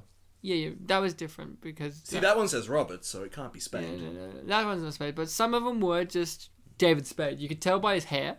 What do you think of the 2 flight attendants in this scene? Yeah, I would watch their movie. I would too, but do you feel like they're? It would be called A View from the Top. Do you feel like they belong in this movie? Yes. I agree, because earlier on, like way back in the second scene, I want to say, remember when he met, what was that, Leif? What's his name? Yeah, Leif. Those 2 women came up, and these Are two... they the same women? I don't think so, but they're the foils to those women. Oh, can It's you a imagine if they're the contrast. same women, though? How weird would that be if we did not notice? Because Yeah, I we didn't sa- notice the kids with the brown stains on their faces the first time, right? Yeah, I said no, but if they are, I'll eat my words, because, You'll eat your hat, and Because Bartek does not wear a hat or shirt. No, well, that's not the reference. I was going to go with the eggs on face reference, but... Bartek will have eggs on his hat face. You know what's funny is, if I take off my shirt, and you're just not going to be allowed to acknowledge it. You have taken off your shirt. You're not wearing one for this. Yeah, you're right, I'm not wearing a Bartek, shirt. I've never seen you with a shirt. Ever. Yeah, I mean, I never wear a shirt, you're right. Bartek's putting on his shirt now in protest. Yeah, I'm of putting it on my all. shirt in protest. Yeah, so there it is. It's on now. Yep, now His I'm shirt was shirtful. right there in his own backyard. I realised that I don't need to cover my heaven Look at with a her shirt. fake hair. I'm sorry. That little girl's hair is fake as shit. Or if it is real, they've product the shit out of that hair. Like, she's supposed to have just woken up out of bed. Dog barked. Woof, I'm useful as a plot device. Woof, woof. You know that, in a very early No. episode of South Park, well, now I'm going to tell you, so shut the hell up, you freak. I'm sorry, Ryan, I didn't mean to call you a freak. Anyway, George Clooney was in the Yeah, so episode... Will, how are you going? Well, I know what story you're gonna say, Bartek. It was about George Well- Clooney played Stan's dog, Yeah. his gay dog. Yeah. Thanks, Bartek's The gay dog, understudy. as he would say Bartek it. couldn't get it on time. No, but he knew what I was going to say, and do you know who played Cartman's cat? George Clooney. No, Brad Pitt. I've forgotten. I think it was Jay Leno? Jay Leno, of course. Ah, I remember the episode where Robert Smith from The Cure was in it, and he was like Mothra or something or other. No. Yeah, he was Mothra Oh, that was the Barbara Streisand to one? Barbara Streisand's. No, we're just talking about season 1. guys, there's some rap That's what I coming felt. up. Oh, Sam writing jokes. She's the What a joke. choreographer. What a joke. I like how, in the end, it does show, even before this transition, Dickie Roberts was a nice guy. Screech is back. Yeah, Screech! He's singing. How do you feel about that? I'm happy. He's rapping. No, what I like is Dickie learned a lot at the end of this film, but I would like to I still think that with the character that we did see beforehand, if he did get this opportunity, he still would have invited the friends to be in it. He still would have. But I like that. Oh, yeah, I agree. I think he would have. Like, even without this character development, I think that would have still been his main aim. And now he's dead. George died, unfortunately. No, yeah, this is walking amnesia. Yeah, now he's hitchhiking and does it to find And now himself. he's where Dickie was, and he became Hare Krishna. That's one of my favourite jokes in the film. Yeah, same. Like, I pissed myself. I like what happened to her too. She's like, she started like the Poison Oak episode or something. Yeah, and he's like, she didn't do too badly. the bitch who didn't know she was a bitch. Well, she does if she saw this magazine cover. No. That's for Dickie Roberts. Well, he's married now. Whoopee! So, guys, do you think Dickie Roberts 2 will be in the cards? I hope so. You know, they're making sequels and reboots of everything. How about it's Dickie Roberts 2? Dickie Roberts has a kid who's a child star.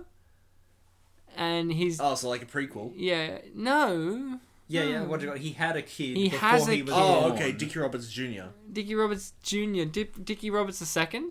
That's what it should be called. Dickie Roberts II. Current child star. Current child star. And then it's like, who should play his son? Oh, Macaulay Culkin. Culkin? Yeah, Macaulay Culkin. Culkin. Yeah, I'm saying that. Frasier. What about Kelsey Grammer. what about Jake Lloyd? Yeah, Jake Lloyd. He would be good. So here's this epic masterpiece scene. I actually really like this So song. there is a fucking coming up, which surprised me. Yeah, like, and it's from Marsha.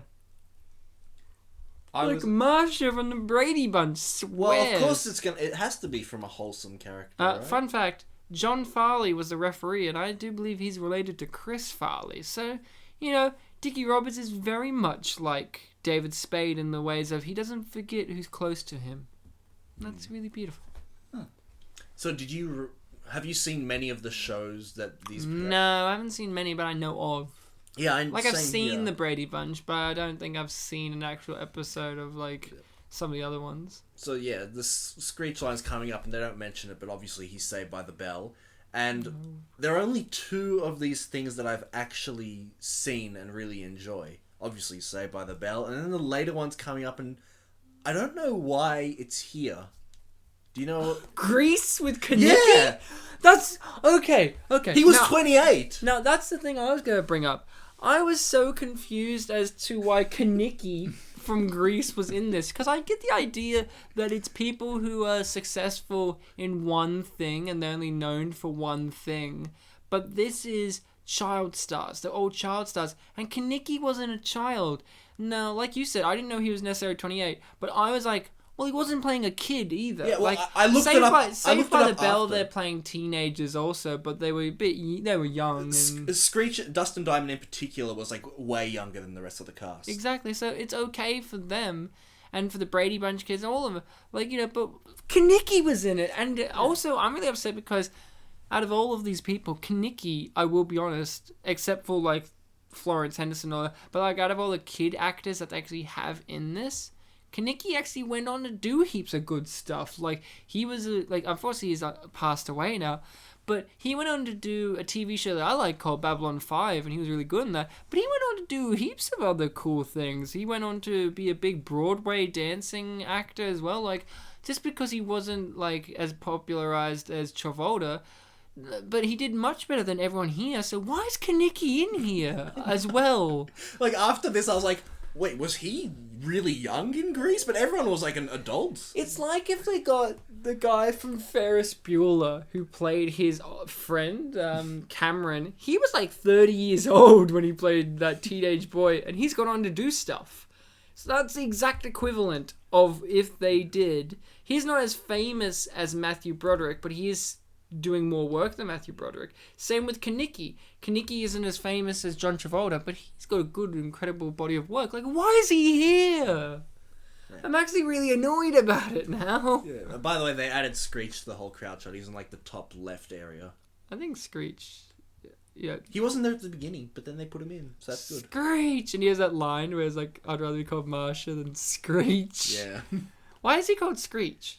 It's his nickname in the show. His actual name is Samuel Powers. Yeah, but why is his nickname Screech? Like, is there a backstory to why he screech? Like, did he screech? Does he screech when he talks? Like, is he really screechy? I don't think it's ever explained.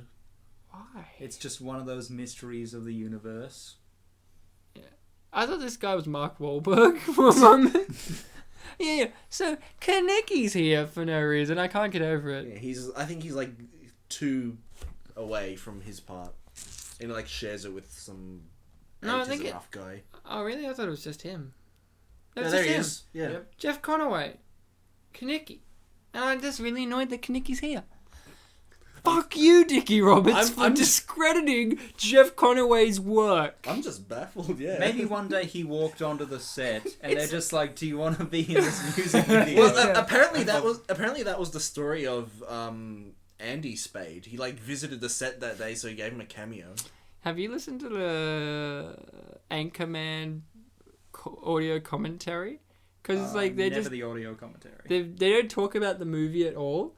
But then Tom Waits, the musician, just randomly is like walking past, and they ask him if he wants to join in, and he just starts singing and talking about his album and just like talking about nothing because he's never seen the movie.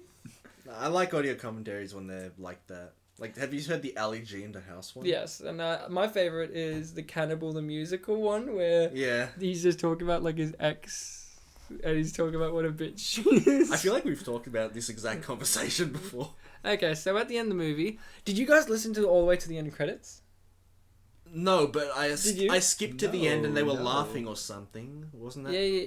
At the end, you just hear David Spade's voice being like, "Okay, that's it, it's over. All right, guys, thanks for coming." And he's like, let's skedoodle and all that. He's just like, don't pretend that you're reading the credits. It's too small. It's going way too fast for you to read and all that. So, there's just audio at the end. It's beautiful. Okay, so we reached the end of Dickie Roberts, guys.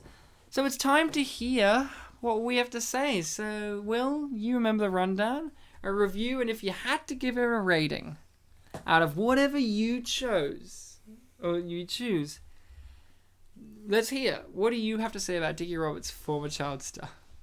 Well, it's genuinely a lot better than I was expecting. So, and it's a film that exists. So I will give it. I'll give it an 8 out of 10. Thanks, man. Bartek, what do you have to say? Big. What are you laughing for? Because it was just so short and simple and to the point. It's like, yeah, it exists. Thanks.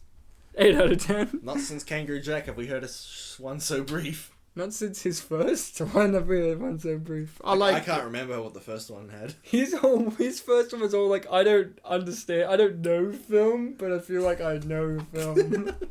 Okay, you go. What does Bart have to say? Eck. What does Eck have to say from the... Eck like it. No, okay. Ecky. For Eck to get serious now. This movie... It's another one of those cases where we finished the movie and we feel like we didn't talk about it much because it would feel like we kept saying the same thing over and over again. You know what I mean? Yeah. I'll take that as... Oh, well, you said yes, so... Oh, you like that joke? Well, it's not a joke, it's actually It's a true statement. It's a true statement. We're not joking here. This is real. Yeah, okay, to stop delaying my review, delay. The thing that we would keep talking about is the whole aspect of, childhood, growing up, parenthood. What was that your theme that you said? My theme You was said love. Love. You could also chuck family in there. Family. All those generic prissy words. Yeah, this film... Chiaroscuro. Yeah. It's a coming-of-age story. I don't know about that. I think it's like catching up with age story. A delayed coming-of-age story. Hold up, guys. Will, I know that you're Bartek's understudy, but you're not going to take over his review, Yeah, I'm sorry. I'm just bombarding you with crap. Please go. Okay, so I mentioned the themes. And, well, I mean, I will say this. Thank you for mentioning the coming of age thing and me correcting you by saying it's like a catching up with age story. Because have there been many catching up with age stories? Like characters that missed out on their childhood? Not in general. No, it's not that. It's usually. so. I mean, A Christmas Carol. Not childhood. No. He missed out on his past. Oh, I guess sort of. Yeah. He was too busy focusing on his future. Well, I guess we can consider this like a modern day Christmas Carol, can't we? Yeah, I mean, it does have a Christmas moment in it. It does, yeah. It had a fake one and then it had a real one. Yeah. Holy shit, a bike! You're 6. Holy crap, a bike! You're 6. Goo goo gaga bike! Too far. So, coming of age, so he's a modern day Ebenezer Scrooge. And I'd say that. yeah, I absolutely think so. And I think that it shows us a really important lesson when it comes to family. Wow, I feel like I've learned a lot from Bartek's review of it. Yeah, well, I kept getting interrupted, so I kept getting muddled, but I came up with something. So what's your rating at for it? My rating? Well, in the spirit of childhood, I will have to say that I give this film a rating of A, B, C, D, E, F, G, H, I, J, K, L, M, N, O, P, Q, R, S, T,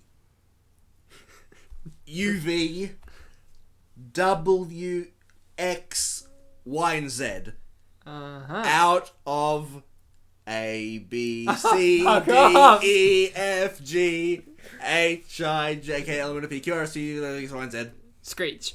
Okay, that was beautiful. Now, this is what I have to say about Dickie Roberts. Dickie Roberts is an emotional experience. It was one that I was familiar with. I used to have it on DVD in a pack of David Spade related materials. Like, not all of them David Spade movies. It was like Joe Dirt, Orange County, Dickie Roberts, Big Daddy, all that. And it was an emotional ride. Bartek, put your shirt on. Jesus, he's taking it off again. But, it's an emotional journey. Yeah, I love what it deals with, the idea of a man who missed out on his childhood. It was stolen from him. Because you've got to think about, when it comes to child actors, that is a dark side of it all, is they did not have a normal childhood environment. They did not have what could be considered a healthy environment, because entertainment and show business is not the most healthy thing. And it is, you're making a child work instead of letting them be a kid. And it raises their questions, and it answers them, and it explores that area of the psyche. Oh. In the song at the end, they mentioned Michael Jackson. Yeah, and they really fucking hate Michael Jackson. Yeah. But it is an emotional tale, and David Spade is a wonderful comedic actor. He really knows how to stand up on his 2 feet, even though they are very small. He knows how to perform. He is a good performer. And if I had to give this a rating, I would have to give it the rating of Brothers Don't Surf. Because that's out of knocking farts. That is what I have to say about that. But this is, I think it's definitely Bartek's favourite part. But this is the part in which now we, or at least I, go to the reviews from IMDb. So excited. And let's listen to what other people had to say about this quintessential movie. Now, guys, a lot of the reviews, if you had to guess what period of time they came from, what period would you guess? Like, what year? Well, my assumption is either 2003 to about 2004. Okay. I don't understand. They're from what year do you think that these people primarily wrote the reviews? Primarily most of the reviews. I would take a guess. We've had some from the 90s, so it could be early. I'm not talking about this. I'm not talking about this one, but I mean in previous episodes we had reviews from the 90s. No, you got it right. The earliest one is 1999. In this review, they're like, "I love Dickie Roberts. It's yet to come out, but I know I love it."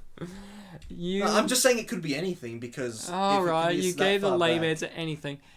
No, but I want to actually take a guess. Okay, go on. I'm gonna guess 2005. 2003, the year it came out, is primarily, there's 11 pages of reviews that I went through each one. Shit. And there was like a handful that was more that weren't from 2003. So let's start. This is a 9-star review. And it is, I chose this one primarily because the title alone. Because, you know how sometimes you get, when we read these, sometimes they give you a statement, like an answer to a question that was never asked. You know what I mean? Okay, this is the title. I swear it was great, and I have no connection to this production. No one asked. But okay, that's his title. It was a hot day, and I decided to hit a movie. Dickie Roberts just happened to start at the right time for me. I didn't expect to like it as much as I did. Great script. Perfectly cast, especially the kids. And it was really kinda heartwarming. I like how it's like a coach. It's like, it really was kinda heartwarming. Sorry, hold on. What's the punctuation on that? There's none. It's like, so you added that. It's just like, it was really kinda heartwarming. Like, there's no punctuation. Yeah, that's awkward to say. Yeah, that's you why... gave it justice. I gave it justice. Yeah, I'm very good like that. If you're a pop culture nut, you get a big kick out of seeing all the former child stars in the poker scene, and then again at the end, in brackets, stay for the end credits. That's good advice. Spade completely pulls it off. Lovitz is his usual outstanding in brackets. But then again, I'm a big Lovitz fan. Ooh. In brackets. Go see it. Come on, go ahead. I think I saw the connection he has to this film. Yeah, he loves Jon Lovitz. It's Jon Lovitz. He's contradicting himself. He is Jon Lovitz. What rating did he give it again? 9. And that was that one. This next one gives it an 8. And it was written in 2007. See? Very different. Hilarious flick. Spade's best. This movie is hilarious from beginning to end. Imagine a Hollywood movie that shows how ridiculous Hollywood is. Spade is terrific. The child star has-beens are wonderful and likable in spoofing their own careers. You've got to respect that. Mary McCormack is both beautiful and very funny in the straight role of the movie. I'd love to see her do more comedy. Did I mention that she is easy on the eyes? Did Dickie write this? The dude who plays her husband and Dickie's father is hilarious too. His name escapes me. Not many lines, but stole scenes. A confident Spade seemed to let him do that. The sign of a good comedic actor is that he doesn't have to get all the good lines. The kids are endearing. The stunts, i.e. bike crashes, are phenomenal. Like Tommy Boy and Joe Dirt, he plays that goofy guy who's missing it on most cylinders, but you can't help root for him. That's a guy I want in any comedy I see. The underachieving underdog who figures it out in the end and makes good. Spade is terrific at playing that role, and in Dickie Roberts, he's at his best. Beautiful. That was 8 stars. This one has no stars. In the title, at least, or in the star rating, but later on it will tell you. This one's called It Was Great. I loved it. Partial spoilers. They just want to let you know there's partial ones. Oh, shit. That's So, good to get the warning in 2004. This is what they had to say. It was one of my favorite movies of all time. For me, it was full of laughs. I advise you watch it if you like comedies. In brackets, excuse my spelling. Oh. In brackets. You realised. And didn't do anything about it. And another comedy I recommend is Undercover Brother. If you're into sci-fi, check out Titan AE, and if you are more into historical and drama stuff, Men of Honor is good too. Well, the movie was great, and if you don't like it, you're knocking farts. And it had a good moral in the end. Money and fame aren't everything. It had quite a few good laughs in it, including the redhead. What? One of the bullies is Okay. redheaded. Oh, no, the neighbour? Oh, And one of the girls hitting on him on the plane is a redhead. Okay, too. so it's like including the redhead, the slip and slide, the treehouse dream. Wait, it was a dream? I said it was a dream, didn't I? Yeah, but it wasn't. The treehouse dream and what happened after the treehouse dream. I rate the movie 9 stars. Well, got to go now. Bye, peoples. It's nice being able to give my opinion on this website. That was nice and wholesome. I shed a tear there. There's one That was review. beautiful. I think I will get after I do it all. I'm like, there was a review that I read it, and I'm like, oh, this review's so innocent, and I can't remember if it was that one because there's so many that I've got. Okay, next one, 10 stars. Written in 2003, the 6th of September, day after it got released. For fans of Just Shoot Me and Emperor's New Groove, 10 stars. Okay, well, went into the movie with a bit of trepidation because, well, while I was a fan of Spade's performances on Just Shoot Me and Emperor's New Groove, I'm not overly fond of lowbrow humor for the most part. Ended up leaving the theater in a euphoric state and decided to see it again, in brackets, since I had missed the very beginning of the film, end brackets. So they had a big fat lie experience like me, where they missed the beginning. The movie was just as enjoyable the second viewing. Some of the lowbrow humor did bother me slightly, but for the most part, I loved it. At times, wickedly funny, and at other times, sweet and adorable. This is a movie that might make a fun family night out. Indeed, I saw many kids in the audience, including some apparently under the age of 10. Though parents might want to watch it first to decide whether or not it's appropriate for their kids to see.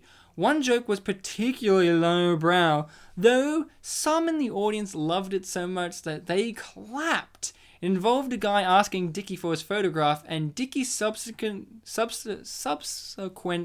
response to that request. Oh, snap. Yeah, when he snapped his dick. Overall, I'd recommend it for kids aged 12 plus. Anyhow, it was enjoyable seeing so many people playing themselves in tongue-in-cheek fashion. I particularly love the end scene at the credits, as well as the scenes involving a rabbit, Sally's pep squad tryout, E-True Hollywood bits, and Dickie's creative way of locating an address, among other things. Smiley face. Spade co-wrote this movie, and he did a good job. He imbued it with heart and something he is fond of doing with his comedy. But then again, what else can you expect when the proceeds from the Hollywood premiere went to the Chris Farley Foundation? One of these days, I would really like to see him in a Coen Brothers movie. What do you think that'll happen, guys? Well, there's one being made now, isn't there? Hail Caesar.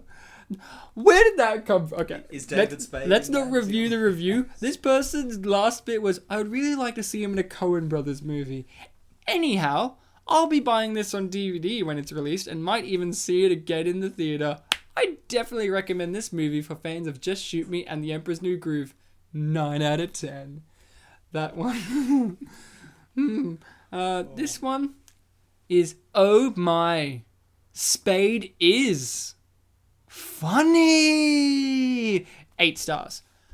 I didn't believe it until I saw the movie. Spade still isn't as good without a fat guy to bounce one-liners off, but this is by far Spade's best movie yet, not including Emperor's New Groove, of course. Do not go by the TV advertisements. The movie is far funnier than the TV spots, and be sure to stay through the end credits for a special music video. Smiley face. 8 stars. A lot of smiley faces today. Yeah, they were really fun. Okay. Lots of laughs. 9 stars. Great David Spade movie with plenty of sarcasm. My 11-year-old son and I laughed, and then they just like put like asterisks for like 7 letters. So What did they laugh at? like if it's they're asses, that's not 7. So they put 7 there. So I don't know what they laughed off. Good storyline. What is important in life and the tragedy of child actors. Make sure you stay and see all yesterday's actors and actresses doing their spoof of the song We Are the World. 9 stars. 8-star review coming up next. Surprisingly funny is the title. Okay, just finished watching this movie, and until about the last half hour, I was thinking, I don't ever need to buy this if I see it in the DVD for sale, because I only buy the stuff I really like. I mean, it was so absurd that it was absolutely hilarious. In brackets, rabbit scene, bike scene, insult scene with the fat lady. In brackets. But it still didn't quite make sense. The end pulled it together, really. I mean it. Good movie. My boyfriend and I were both grinning at each other. And then, watch the credits. Seriously, big surprise in store. Not joking. I give this movie 7 out of 10. But the previous one already spoiled that it's a music video. I was going to give it a 6 because I found it reasonable, but the end jumped up my score. A 6 is what I consider mildly entertaining, but not all that great. A 7 is average but fairly good, an 8 is great, and a 9 is fantastic. So this movie was definitely no slouch whatsoever. Seriously, don't watch it if you're going to be critical and boring. Watch it, relax, and laugh. Remember, laughter is inner jogging. I want that on a t-shirt. I haven't heard that. That's That's something you would say, Will. Laughter is inner jogging. And You just said it. you don't stop laughing when you get old, but you get old when you stop laughing. If Do you thought, stop jogging when you get old? yeah, if thought about logically, then this movie is a sure cure to avoid getting old. Smiley face. Wow. Yeah, it sounds like an IQ logic. Yeah. Okay. This is what this one has to say. This is the last one. Better than I thought it would be. 10 stars. I really like Dickie Roberts, former child star. I really like Spade to begin with. But when I read the plot on the internet before going to see the movie, I was really unsure whether or not it was going to be good or not. David Spade was great as Dickie Roberts, and I laughed a lot during the whole movie. If you didn't like it either, if you didn't like it, you either didn't get the jokes or are too old and or boring. Sorry if this is news to you, but it was actually really funny, guys. Great movie. I really recommend it if you haven't seen it. It deserves the 10 stars I gave it. And that is all of the reviews. Wasn't that beautiful? A lot of positivity today. Yeah, I didn't feel like there were some negative ones, but I feel like I had to pick the ones that were upbeat. Because this movie was upbeat, and I feel I picked the ones that did have some critical things to say, and some of them did have some negatives, like that woman that gave it 7 stars. Didn't love it as much, but she still liked it. And that's the point of what we try and do here, isn't it? We find movies that aren't loved, but they should be liked at least. I think that's a good way to describe That it. is actually pretty good. Yeah, that'll be on the... No, that's on my grave now. Yeah. Yep. Ryan, he should he wasn't loved, but he should have been liked. He wasn't loved, but some people liked him. I liked me, and that's what matters at the end of the day. Yeah, if you say Yeah. so. So, guys, would you watch this again? Yeah. I mean, I did watch it again, but I'd watch Will's it just again. not saying anything. He's just looking at me I've with already cold. watched it twice, so in for a penny, in for a pound. I own the DVD now, I guess. Why not? You bought it on DVD. Yeah. Brilliant. I was double checking there, but it's like That yeah, reaction. I did. Like for this, Yeah. you should have brought it. Yeah, I should have. I really should have. You fool. You fucking idiot, William. You fucking moron. Knocking butting. You knocking fucker. Jesus. So, that's what... yeah, well, I think we said nothing, yet everything about Dickie Roberts. And I think that's the best way you could do a commentary on Dickie Roberts. Because, Bartek, you kind of hit it on the head in your thing. Like, if we had to talk about it, we would just be saying the same things over and over again. Because the movie is very good, but it's simplistic. In a good way. Movies can't always be complex movies like Bend It Like Beckham or something. Sometimes, okay, look, here's the best way to describe it. Not every movie has to be complicated like Citizen Kane. Some movies can be simple, like the movie we just watched. Oh, And I wish I that's- made a better movie than like the one I made. There you go. That was God talking. No, man, it was... Oh, Jeff Goldblum in The Fly. So yes, Orson Welles. Orson Welles. Oh wow, Jesus. So Thank you, that Unicron. was Dickie Roberts. I recommend that you really, check out Dickie Roberts if you haven't already listened. It sounds like you were giving Dickie Roberts advice. Dickie Roberts, I really recommend that you... Make another film called Dickie Roberts II, in which Macaulay Culkin plays your son. Jake Lloyd plays his brother. Yeah, Jake Lloyd plays Jake Lloyd plays his dad. Like Dickie Roberts' dad. Are you an angel? Yeah, like he's David Spade's dad, and he's like, "Hey, Dad, you finally came home," and he's just like, "Are you an angel?"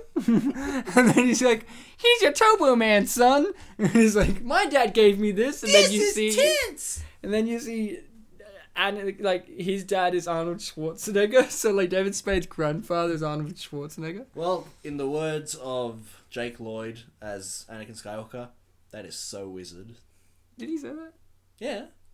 Didn't realize. I haven't watched them in ages. You don't like Phantom Menace? Is that No one is that likes actually in Star Wars? Yeah, it's in Phantom Menace.